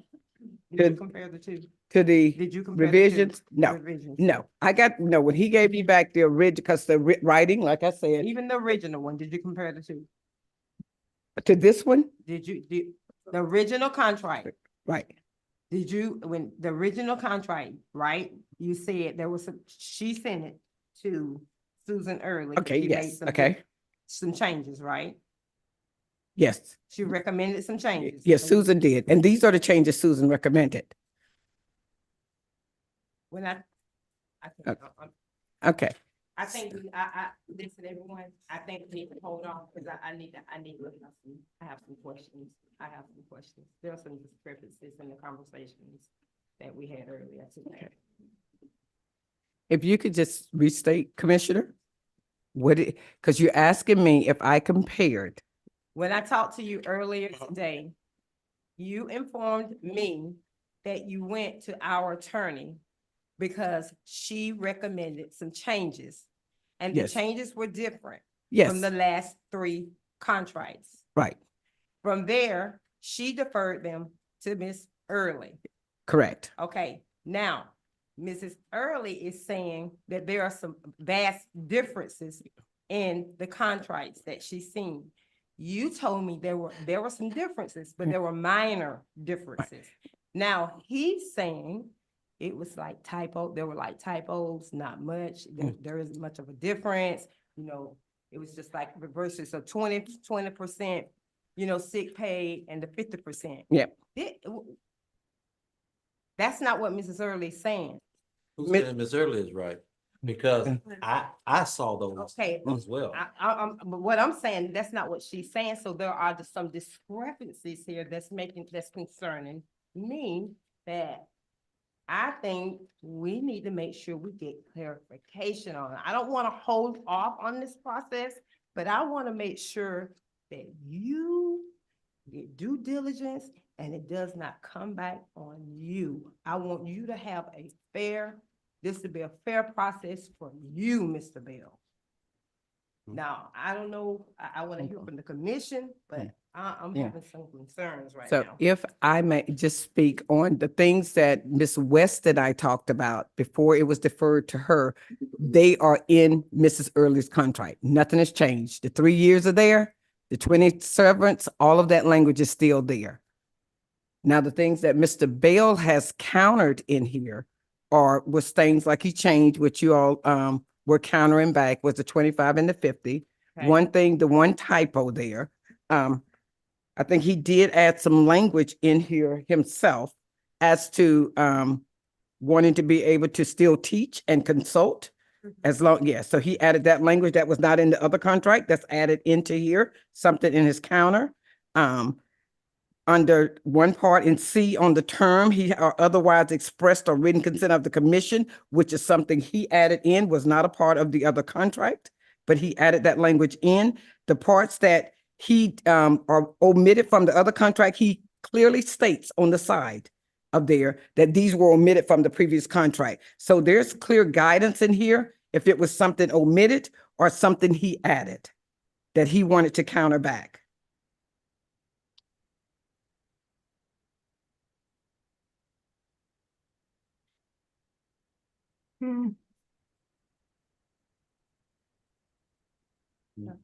Go ahead, Commissioner Jones. If you were going to say I'm something. just suggesting to give you a fair shake. These highlighted areas, would you like to, it's your contract, explain what you meant? Absolutely. And why did you change it? It Sure. makes sense to me. We can go through that. Absolutely. So we're supposed to go through the contract.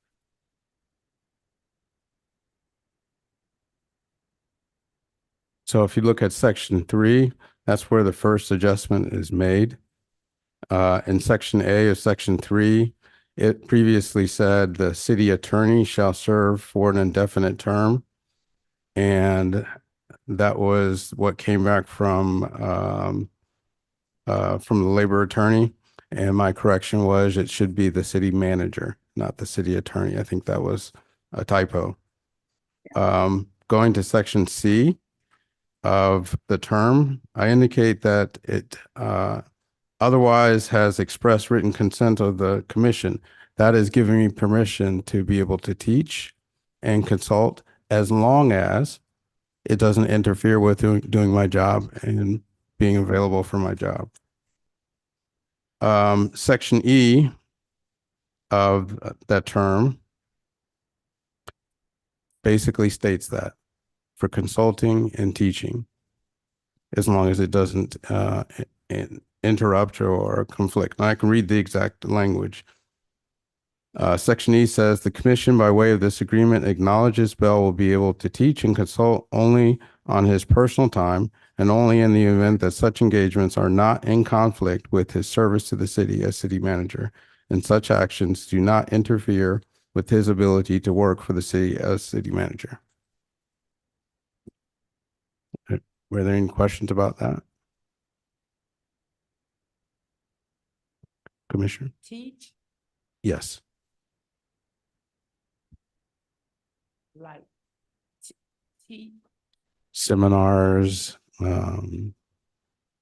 trainings. like for the city. Well, this is referencing, like there are occasions when I go to an ICMA conference that I present at the ICMA conference or I teach at the ICMA conference. Those I don't want to be in conflict. I'm already given permission to go to the ICMA conference. I just want to make sure that if I'm teaching there, that is not in conflict with my agreement.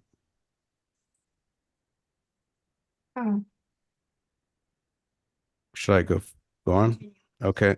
Under hours of work, section B, it says that the original contract said paid leave of 20 vacation days. My only correction was 20 vacation days per year. So that wasn't clearly included in what came back. Going to the next page, upon separation, this is section D, this is where the question of 50% for sick leave versus 25%. And I think council has already said that you wanted to go with 25%.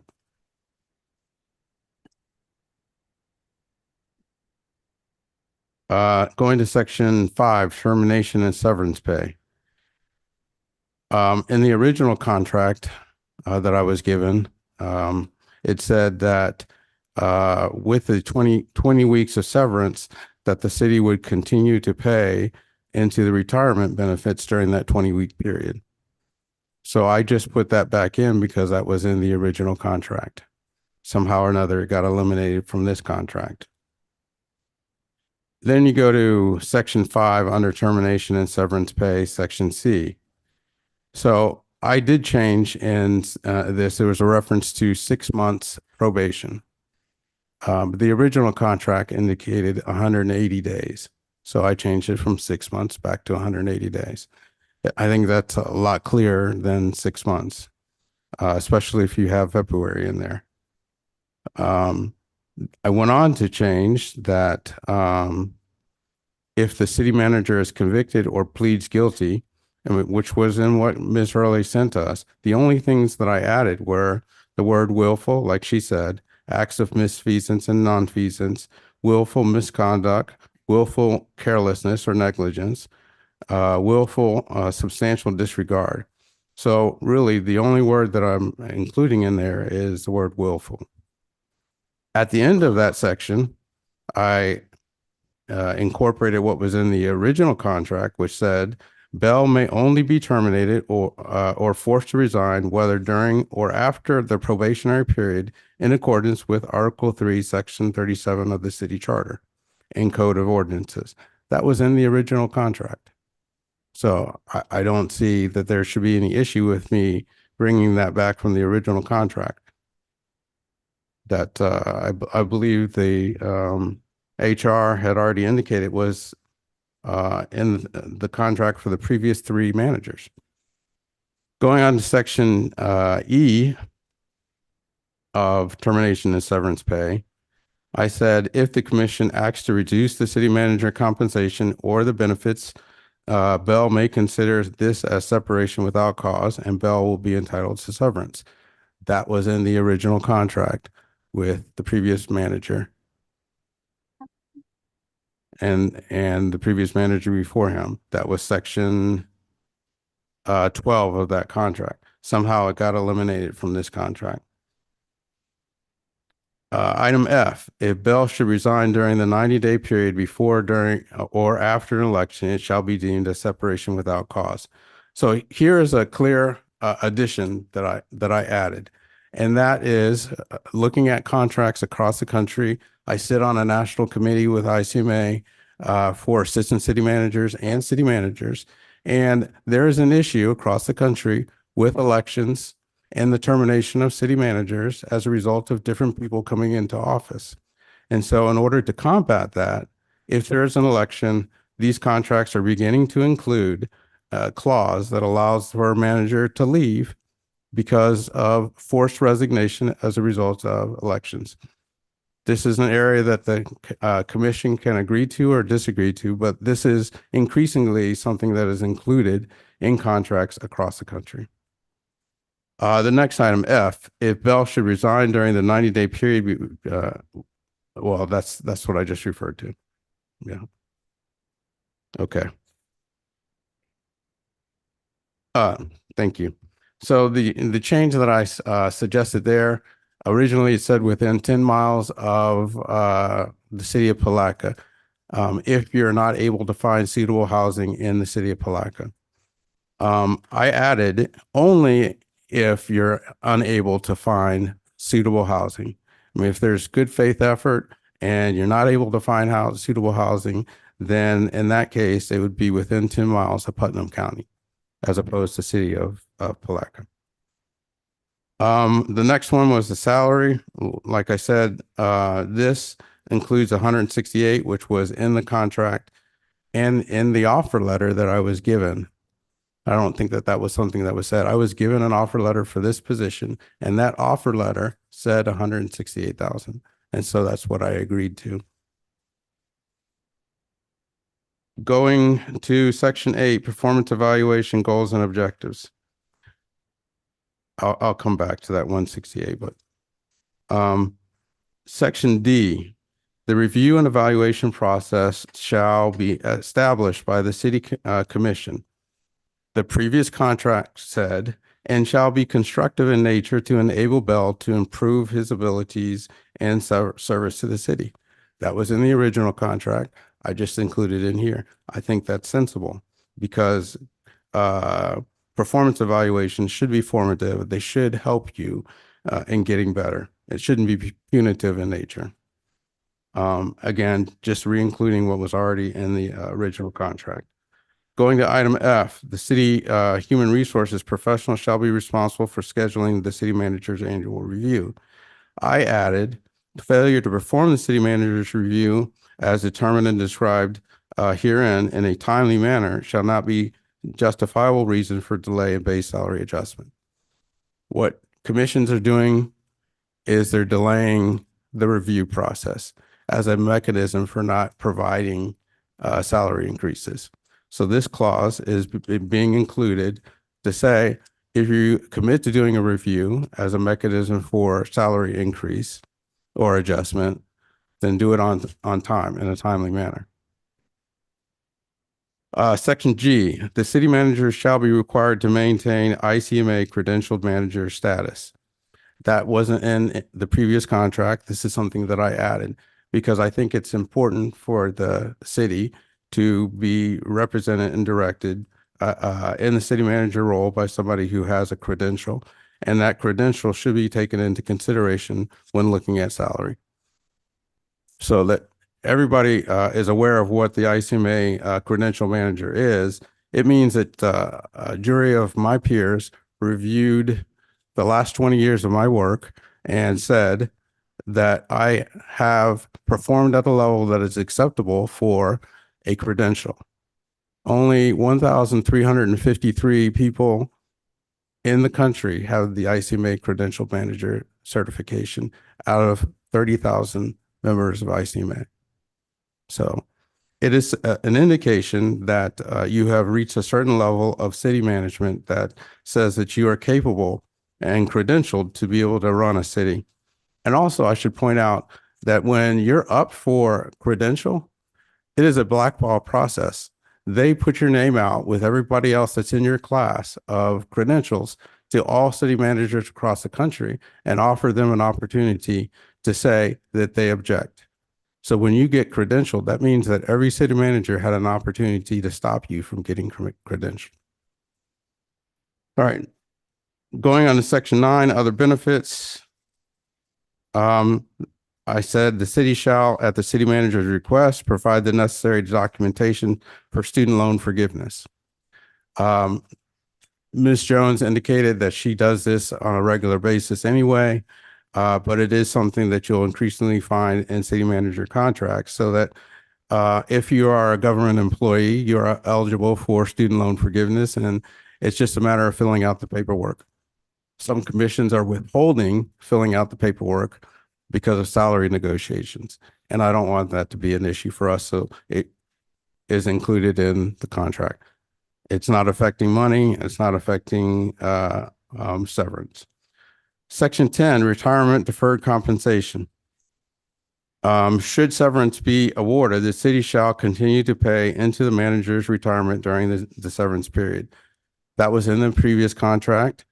Like I said before, I included it back in this contract so that during the time period that you pay severance, that you are continued to pay into retirement. In the previous contract under insurance, health, vision, dental, and life, and I'll point out that under this section, there is no reference previously to the word life, even though that's in the heading.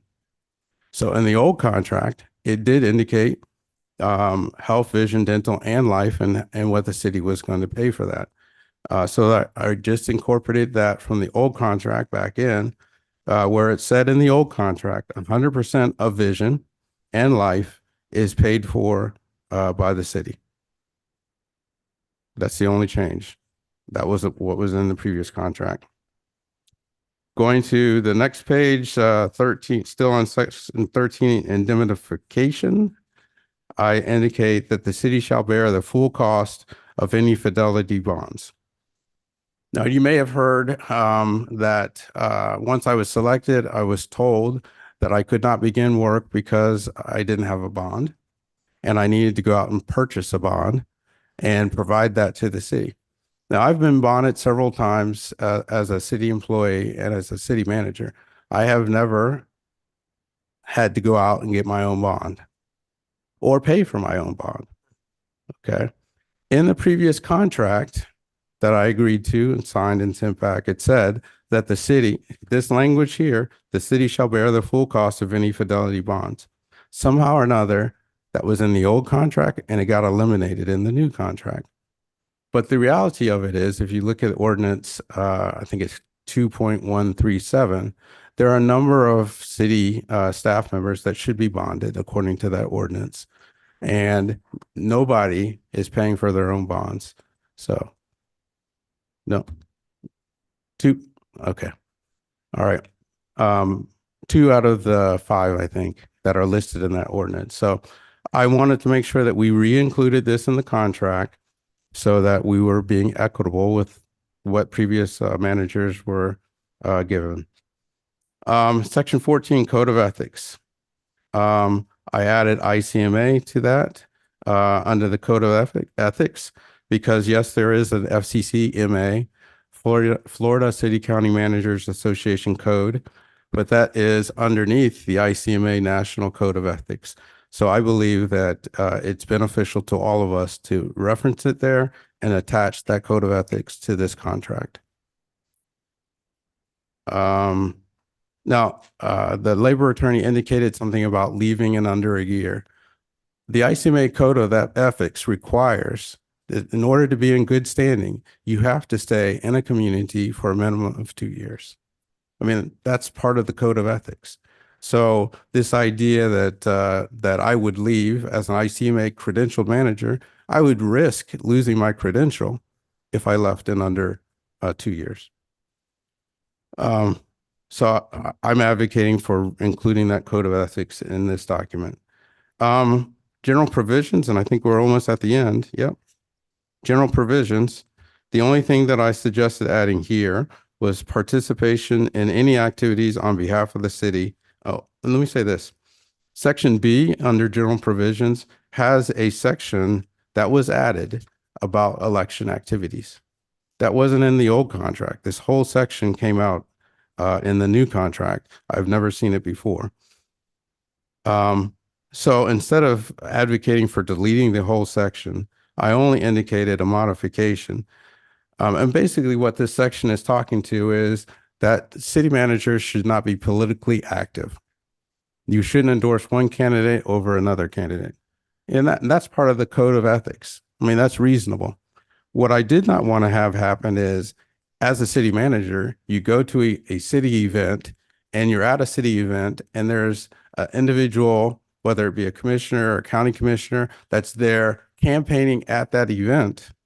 Without this language in there, the city manager could be held responsible for participating in an election event.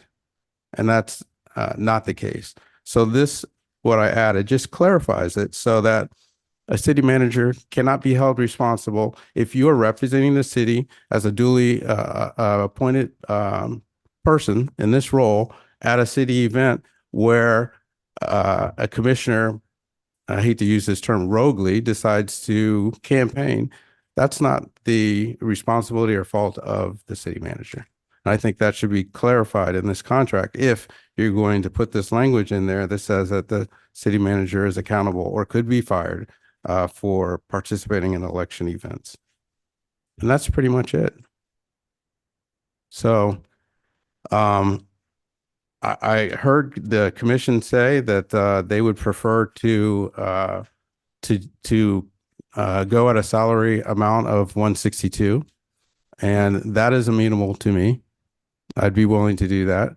I think that still puts me in the range that was advertised. Of course, it's not my preference, but in the interest of being able to serve the community and to move this process forward, I do understand the logic behind how that number was selected. The fact that it does that the city manager should be paid more than any of the subordinates that report to the city manager. And I think you've heard some of the salaries of those people. So that makes sense. The other question was about severance. Now, I would just say about the severance, the 20 weeks, that's the same amount that was included in all of the contracts of previous managers. So I think it would be remiss of me not to ask for what was in the previous agreements. Now, if this was something new, then that's a different story. If this is something you had never done in the past, that would be a different story. But I think it is something that's important to be included in contracts, because if you have a community that's dealing with lots of changeover, turnover in your managers, this is a way through the severance to minimize that. And so I would stand firm on my ask for that severance, especially in light of reducing the salary expectations that were offered to me that I already agreed to and sent back agreement to. Like I said, what was offered to me was in the offer letter was 168. So any questions I can answer? Pardon me for my phone going off in the middle of this. That's okay. Missed Mhm. to inform or say that there was a question that came up about other employees getting paid almost close in range to our city manager. So we need to keep that in mind. Right. The 162 versus the 168,000. So I would like to bring that up. So. Well, I'll say something about the salaries or what have you, but we budgeted, I mean, I just go back to, whether the assistant city manager, the attorney, whoever, when we set budgets, what I had agreed on with certain things, those numbers are different. And that's what the commission did not agree on in terms of, I think everybody was polled one by one. Right. On certain things. And so we have to at least agree from the commission level to know what people are being paid. Because not with just yours, but then there was another one as well. And that's what I have heartache and heartburn about, learning something after the fact. And so because I know when we finished the initial meeting, we were talking numbers, and I know the number that I put out. And so the numbers changing without the full body knowing. And so if you see me disagree on something, it's not a personal issue. It's about making sure that the city can afford whatever we are doing with anybody's salary. So Right. the city manager has the discretion for staff, but when it's budgeted, you certain things we agree on, it should not be that much different. And so that's where I have heartache and heartburn, because we're actually spending more of the taxpayers' money than we actually agreed on. And that's my issue and heartburn. And I completely understand exactly what you're saying. I did not want the people to think that I was being unreasonable. I did not think that the people knew that I received a document that had a number in it that I agreed to. And that's what I was working off of. It wasn't that I was being greedy, but I did check to make sure that it was budgeted. I mean, that it was in the range of the budget that was created. I did have a conversation with the interim city manager to make sure that that number was fit in the budget, and I was told yes. And so I felt comfortable with that and agreeing to that agreement. And the other thing that I will say is that you get what you pay for. And it's incumbent upon me, based on the faith that the community has placed in you and me, to make sure that I produce at a level that is commensurate with what you're going to pay me. And I don't take that lightly. That's why in my previous job, I was working 15, 20 hours a day. And the recommendations are in here that talk about that. So So if I look at, and I can tell you this, I was provided with, the pay back schedule today, they provided to me. So, Ms. Jones, the 168,714 for him would be a step 6. And the person that's closest paid to him, I think, at a step 6 would be who? And that would be how much? So 153,499. So I want the commission to consider all of that.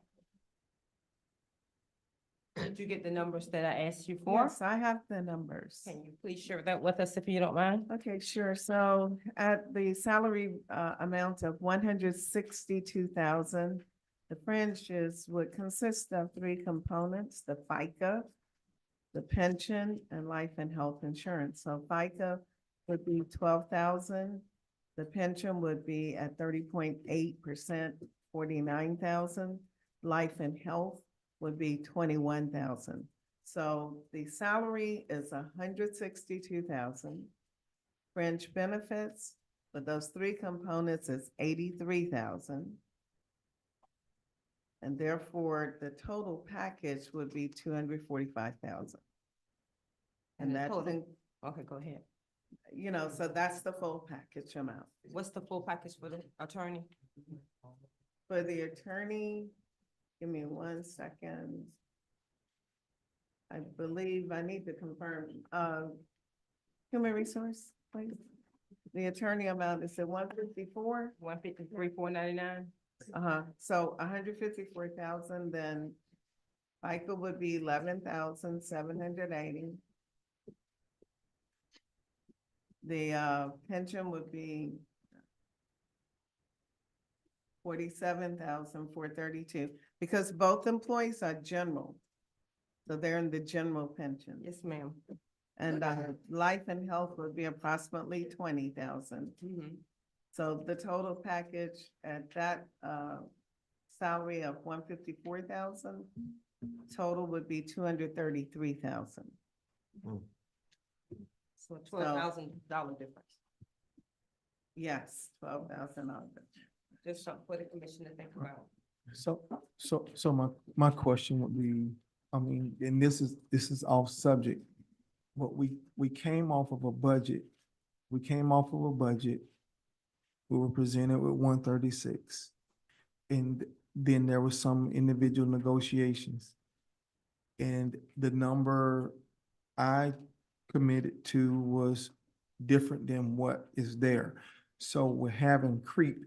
We're having a lot of creep, and that's very concerning. And so that's my only issue with the commission should set the numbers, and that's what those numbers should be as it relates to what is paid from when we budget something for staff or whoever.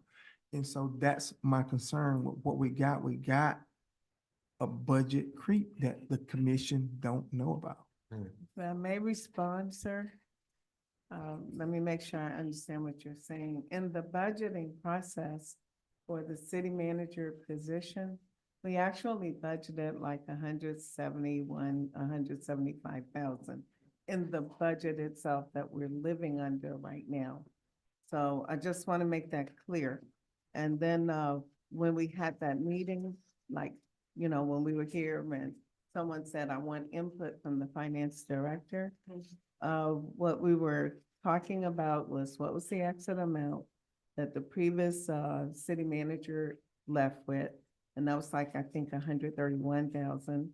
Then, you know, the human resource director and myself, we spoke a bit. And I believe that I actually said, look, we have to start somewhere. You all wanted a starting point.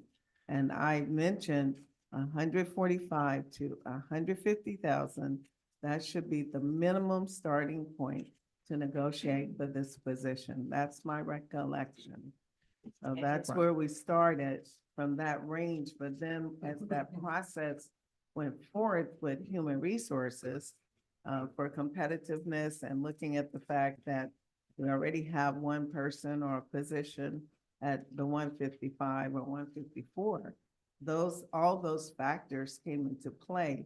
Not with me, I'm not involved, but with the human resource and then literally she took the objective method of grabbing that salary survey and just adhering to the salary. I might not say the word correctly, but I think that's what it's called. Compensation.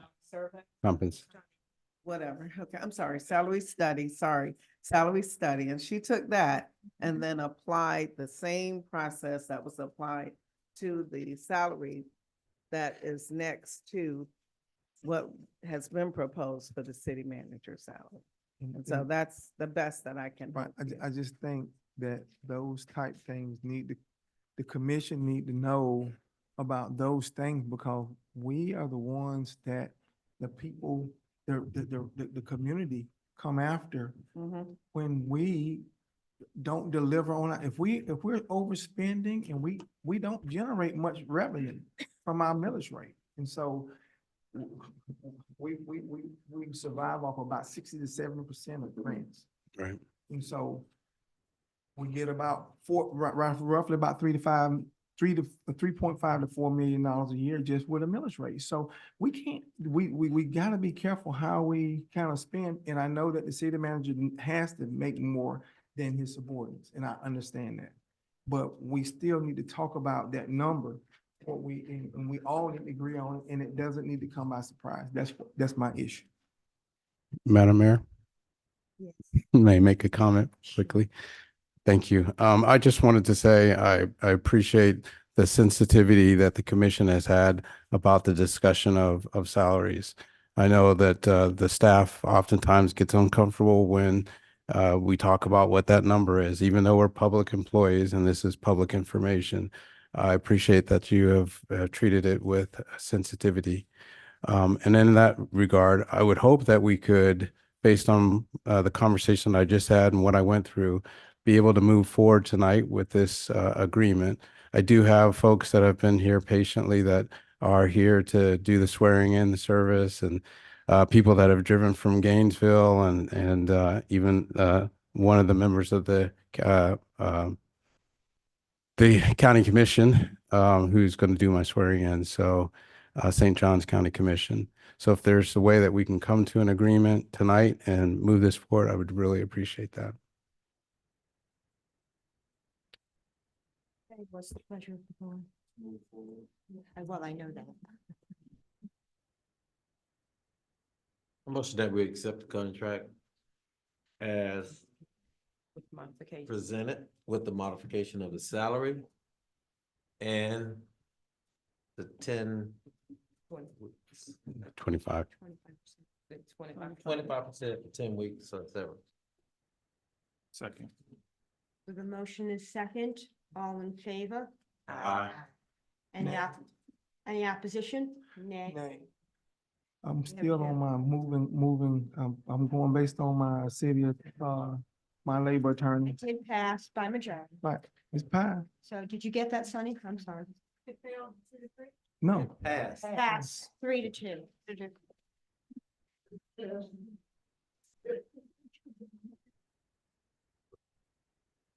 All right, so you're gonna move forward. So just clarification, was it passed with the requested severance that was in the previous contracts? 20 weeks, right? Reiterate your motion. Or could you read the motion back, Ms. Krantz? So it's clear to everybody what was passed.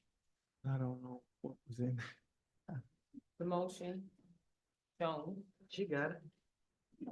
Okay, great.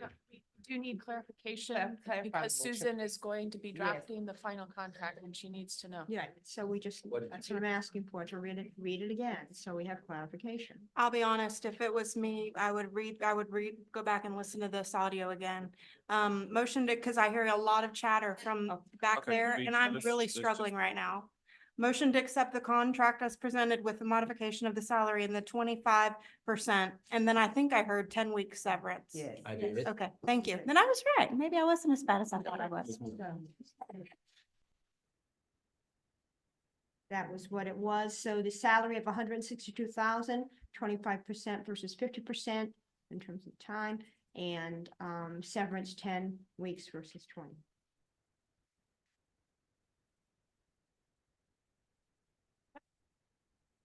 You got to swear me in? Or how did it?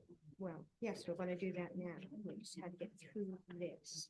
So at this point, the commission has voted to hire Mr. Bell as the new city manager. And with that comes the swearing in process. One second, let me put my glasses on. We have Mr. Henry Dean here, who's going to participate in the swearing in ceremony. Are you also going to be doing this? I gotta read this bio. I'm going to read Mr. Dean's bio. Right here. I'm going to read Mr. Dean's bio as presented by Mr. Bell. And we also asked that the person who is going to pin Mr. Bell come up. I'm not certain who that is. So he's right at, Well, he's swearing in. Is he pinning as well, Madam Mayor? yes, he is. And I'm His dad. His dad, thank you. I'm His sorry. father can come up. Bring everything over, but I was trying to be into the mic here. Henry Dean, Wait a minute, please, wait a- everybody, please sit down. Thank you. Okay. Henry Dean, a longstanding St. Johns County resident, began an extensive career in government and politics shortly after receiving his Bachelor of Business Administration from the University of Iowa in 1970 and his Juris Doctor from Florida State University in 1974. After briefly serving as an environmental aide to Florida Governor Reuben Askew, he served as an attorney for the State Land Planning Agency and then as general counsel for the Florida Department of Natural Resources. With a keen interest in environmental policy, Henry focused his attention on water quality and served as the executive director of the St. Johns River Water Management District for 17 years. While in this position, he established the first minimum flows and levels in Florida for the Wakiba River system, gave special attention to springs protection, led efforts to acquire critical buffers to benefit Silver Springs and Silver Glen Springs, and assisted with restoring more than 200,000 acres of marsh along the St. Johns River. Henry also served as the executive director of the South Florida Water Management District for 4 years and the Comprehensive Everglades Restoration Program during this time. Since 2005, he has remained active in conservation efforts as an environmental consultant.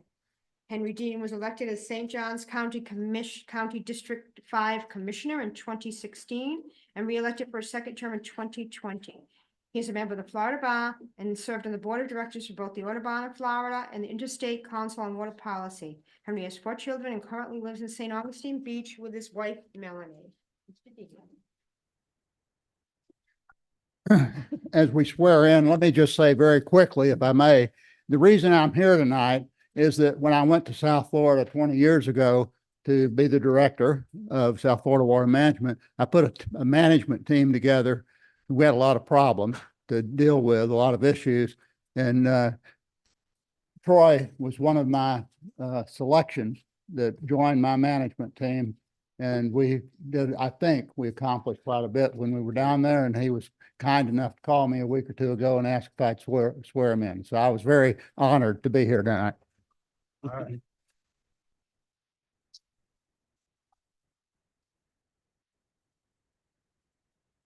Yeah, if you'll put your hand on your, well, let's see, what do you gotta do though? Right hand? Yeah. All right. Supposed to Yeah, there you raise go. right- There you go. Raise your right hand Okay. and repeat after me. I, Troy Bell, do solemnly swear and affirm I, Troy Bell, do solemnly swear and affirm that I will faithfully perform the duties of city manager that I will faithfully perform the duties of city manager and will support and honor to the best of my ability and will support and honor to the best of my ability all applicable laws of the state of Florida, Putnam County, and the city of Palatka. all applicable laws of the state of Florida, Putnam County, and the city of Palatka. I hereby, through this oath, affirm I hereby, through this oath, affirm that I will perform the duties of this public trust that I will perform the duties of this public trust in a fair, equitable, and ethical manner, in a fair, equitable, and ethical manner, befitting the dignity and responsibilities of the office. befitting the dignity and responsibilities of the office. Congratulations. Thank you.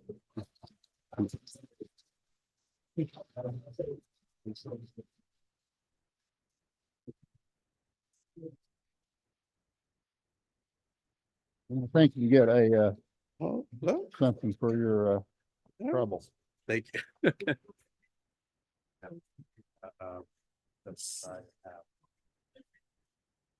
Sarah?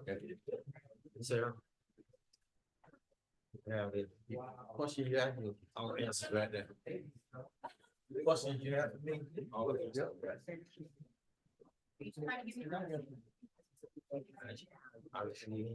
You read it?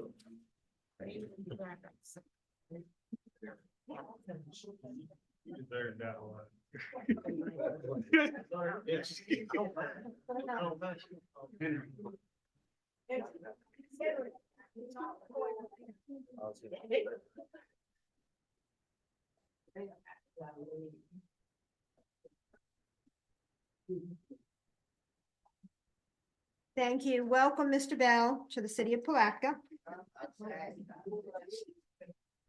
We're going to continue on our agenda because we've got a few more items before we can go home.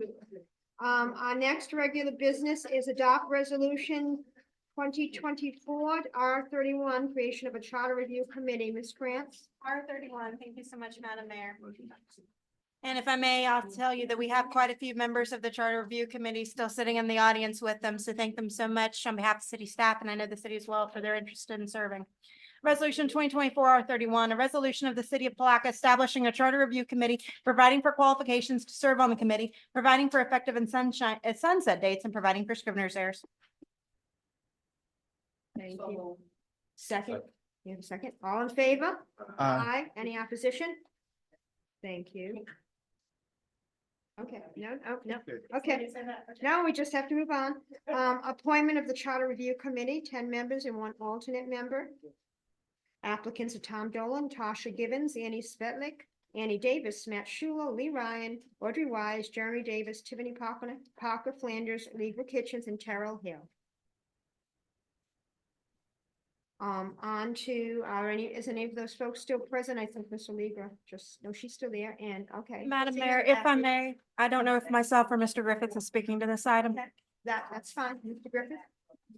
Well, I mean, about the appointment of the members. Yeah, we still need to appoint the primary members and then the 1 alternate. Okay. I just wrote off the names.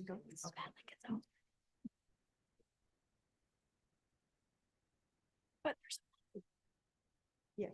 Ms. Svetlik did volunteer to be the alternate. Okay. Okay. So at that point, we have everything all set.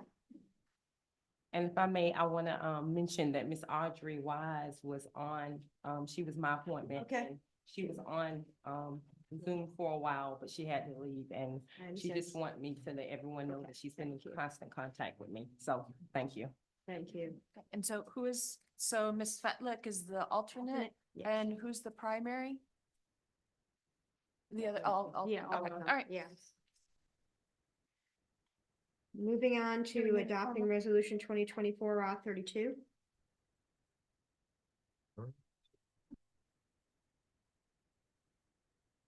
So before we move forward with that committee, what's our next steps? So by resolution, I believe you have given direction to the Charter Review Committee. So we'll probably start reaching out to them and scheduling the first meeting of the Charter Review Committee. We'll set an agenda for them, obviously do a public notice, and then it'll just run its course from there, Commissioner. Thank you. Thank you. Ms. Krantz? Can we see, because I'm not familiar with some of the names, just raise your hand. if Whoever you're- remains, and could you please give your name just so we know who you are? Jeremy Davis. Thank you. Thank you, Matt Schuler. thank you. We know Mr. Lieber. Anna Davis. Okay. Thank you. Is anybody else here that's on the, okay, Tasha. Thank Okay. you. Thank you. Hello. Thank you. Thank you all for volunteering. Oh, I didn't hear that. This is well, I said. Okay, on to the resolution. Okay, resolution 2024-R32. A resolution of the city of Palatka authorizing the execution of a scope and fee agreement with CHW Professional Consultants for geotechnical investigations and preliminary cost estimates for the 2024 resurfacing program in an amount not to exceed 71,175 and providing for scrivener's errors. Do we have a motion? We gotta hear it, don't we? We gotta hear it. Okay, I'm sorry. Go ahead, Mr. McMillan. Good evening again. This is to present to you and request the authorization of a scope and fee with CHW to perform the preliminary investigations for geotechnical surveying within the areas that were previously selected by the commission. I believe there was a quick PowerPoint that has a map to show these things. In addition to that geotechnical survey, it's to produce the preliminary costs for these sections to resurface.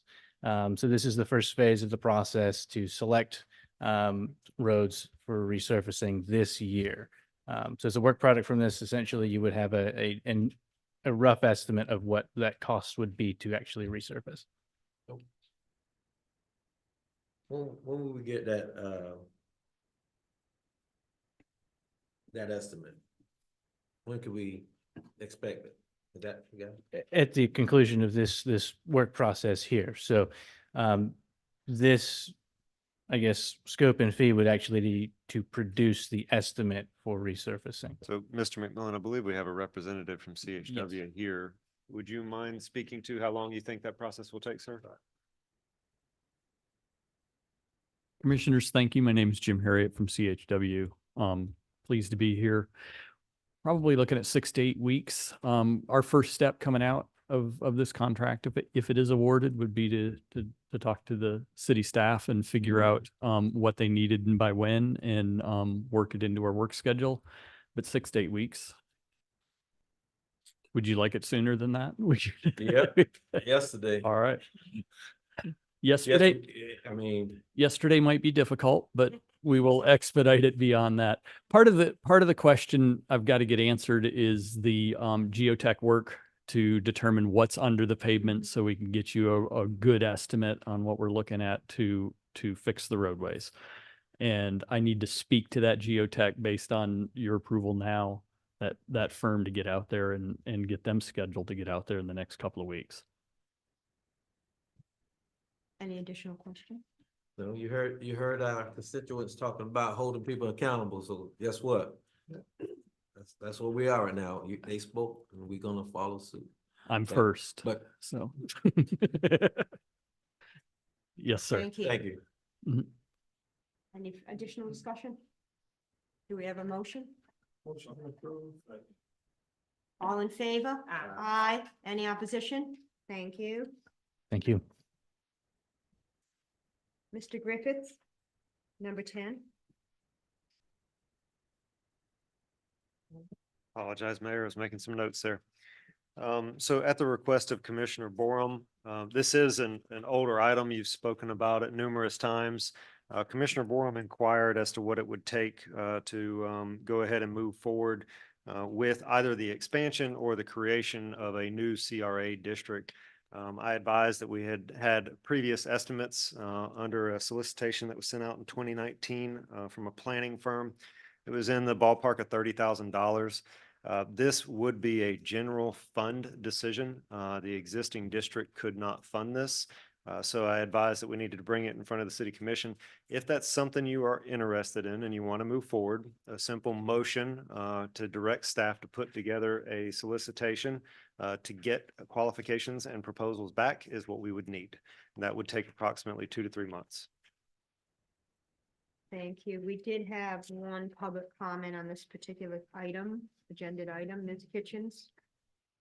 Could he have read the description of what we're proposing? Mr. Griffiths, I don't know if there was. I don't think it was, it's just, I think you mentioned about the CRA, extension or creation. Yes, sir. Generally referred to as an extension of the North Tenth District. There's been 2 maps that have been referenced. Sorry, Sonny, I did not have my microphone on. There's been 2 maps referenced in the past. One took it to the railroad tracks and another took it almost out to North 20th Street. We can't define the boundary exactly because they have to do a finding of necessity and do a blight study. So, and that will inform the exact boundary of the district.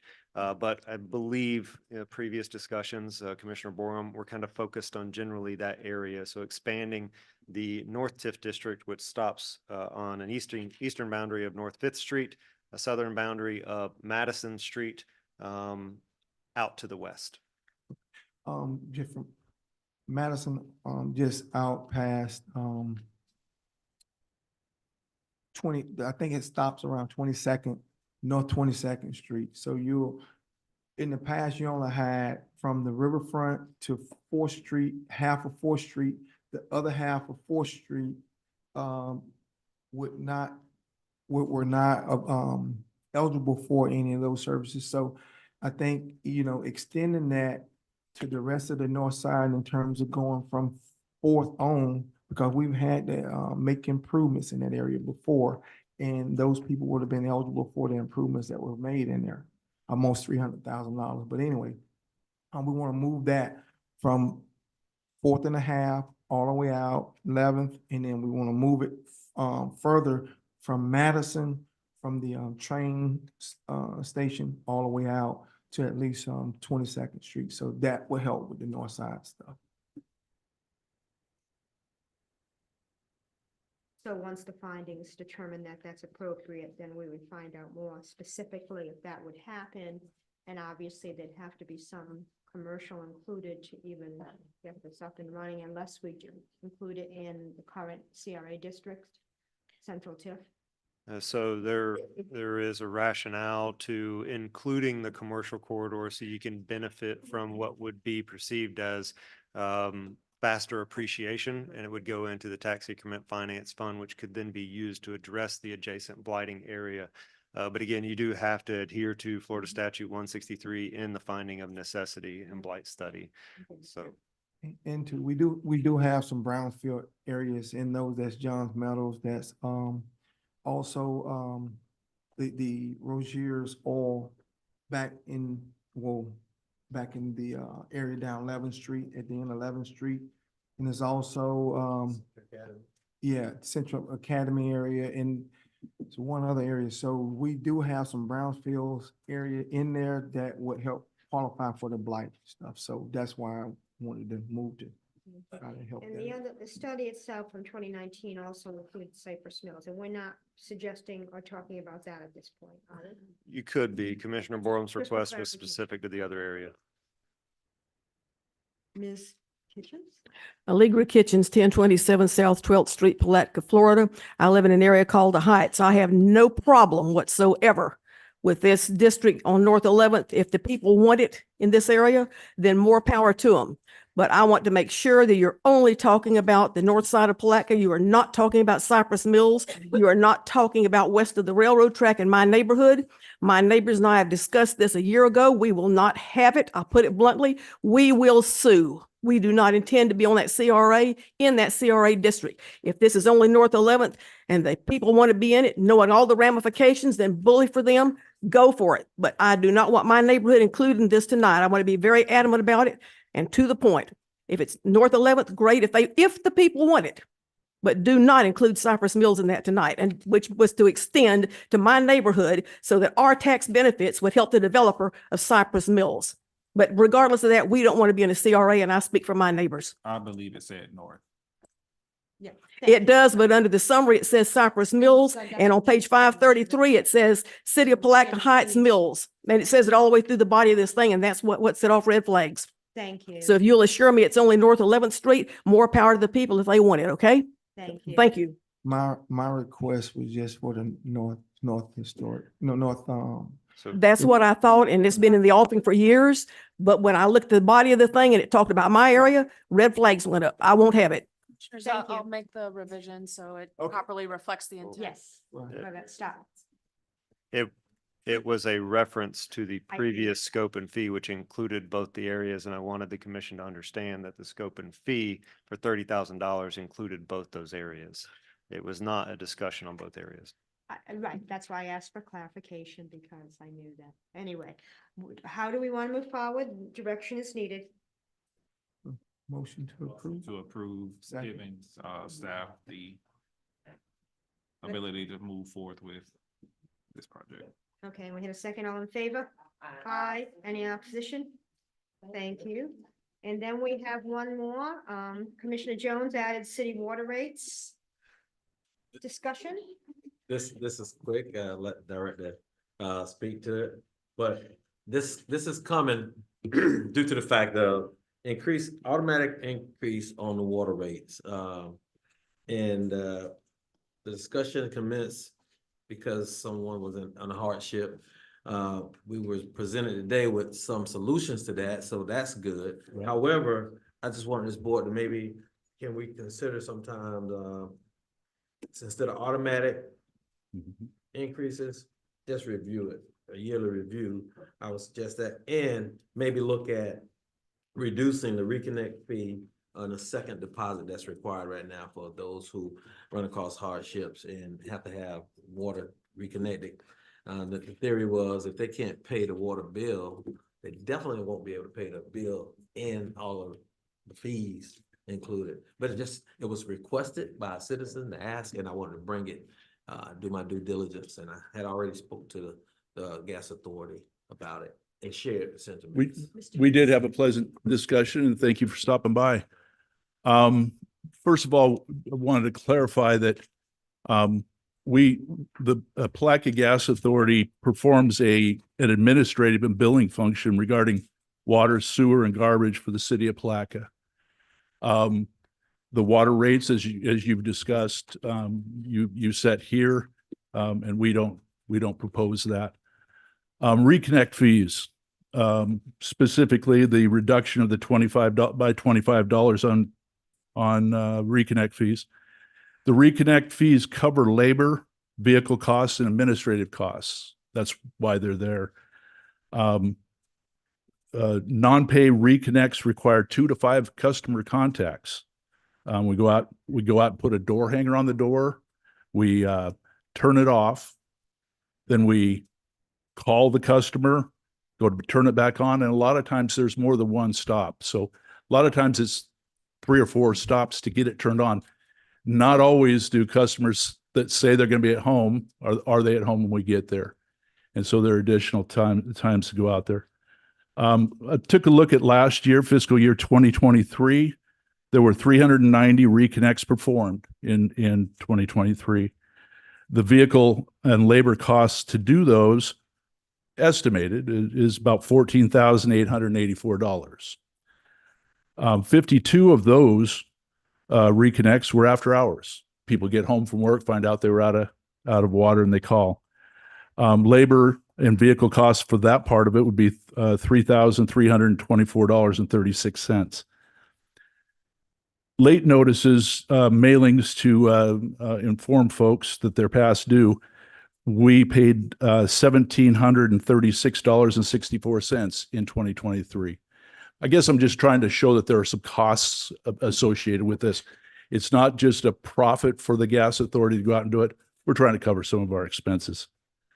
Administrative costs to call non-paid customers and create work orders to turn those off, estimate about $27.30 for those 390 customers that were disconnected for non-payment.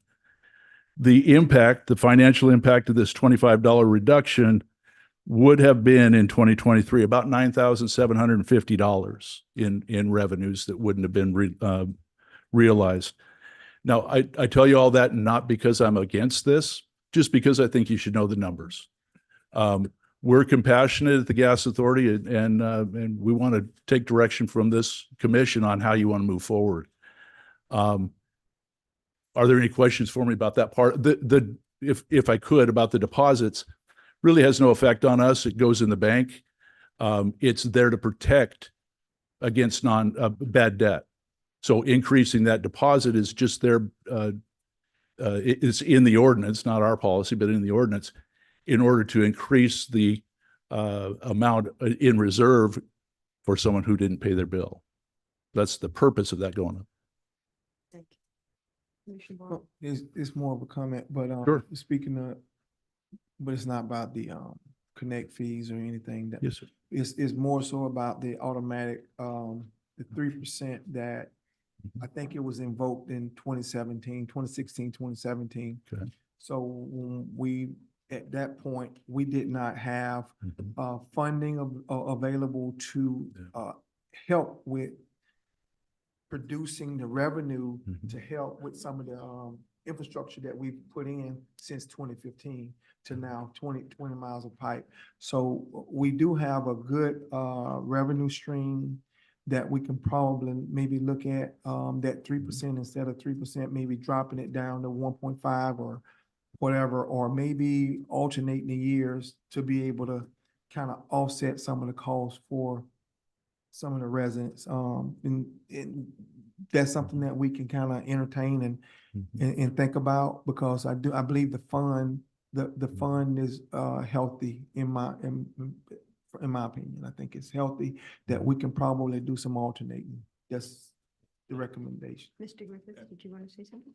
Yeah, just a few points of clarification. And Mr. Dennis and Ms. Atkins and I spoke at length about this, and I think Commissioner Jones' comments are kind of spot on. You do have a program you just approved. So real quick in reference to the rates, you nor has a previous commission approved an automatic rate increase in future years. What you're referring to is a financial projection that we showed based upon a fiscal sustainability plan that the Department of Environmental Protection required us to adopt in 2017 to be eligible for almost close to 0% loan rates for the 20 miles of water lines we just put in the ground. So really the guidance that would be helpful for your staff is, hey, we're well ahead of the budget cycle. We'd like to hold the line this year. Is that even possible? Let's give you plenty of time to look at ways to either reduce expenditures if we have to adjust for inflation in some categories. And it's a good time to tell us this, but there is no automatic increase. The second point of clarification is I don't have the percentage, but when we have our utility coordination meetings, we look at bad debt a lot, and it usually equates to less than 1% of your total revenues. So that $9,000 is really a very small, that's probably not even the best adjectives to use for that. It's a really, really small number as compared to your revenues. So from my perspective, with the longest tenure person here dealing with the utility rates and those finances, I don't have an issue with that. Now, there is some due process with this. A motion tonight would set in motion a revision to Appendix A by ordinance. There's a advertising requirement that will be a couple weeks. So it most likely will not hit at the end of this month, and then you'd have 2 readings. So we could make these changes. And then I will also like to point out that the Gas Authority may bill because they have an administrative cost. But again, it's $9,000. And if this is something that you want to pass on to your customers and your constituents, it's something we can do, and it won't break the bank. So I like his recommendation. Second. We have a motion and second. All in favor? Aye. Any opposition? So move forward with your suggestions in terms of direction. Have an ordinance on the 22nd. Okay, thank you. Thank you. With that said, are there any further commissioner comments? I would like to make one comment. I think it'd be remiss if we don't acknowledge Jonathan for stepping in. Oh, yeah. I just want to go home. You want some? over the last year or so, Jonathan has stepped in and helped continue to move the city forward. Even when met with adversity, he still stayed on board with him. So that speaks to you as a person, and thank you for doing thank you for the character that you displayed, and we look forward to continuing to work with you years to come. Thank you, Commissioners. Okay, congratulations to Mr. Bell. And again, thank you, Mr. Griffin. Yes, sir.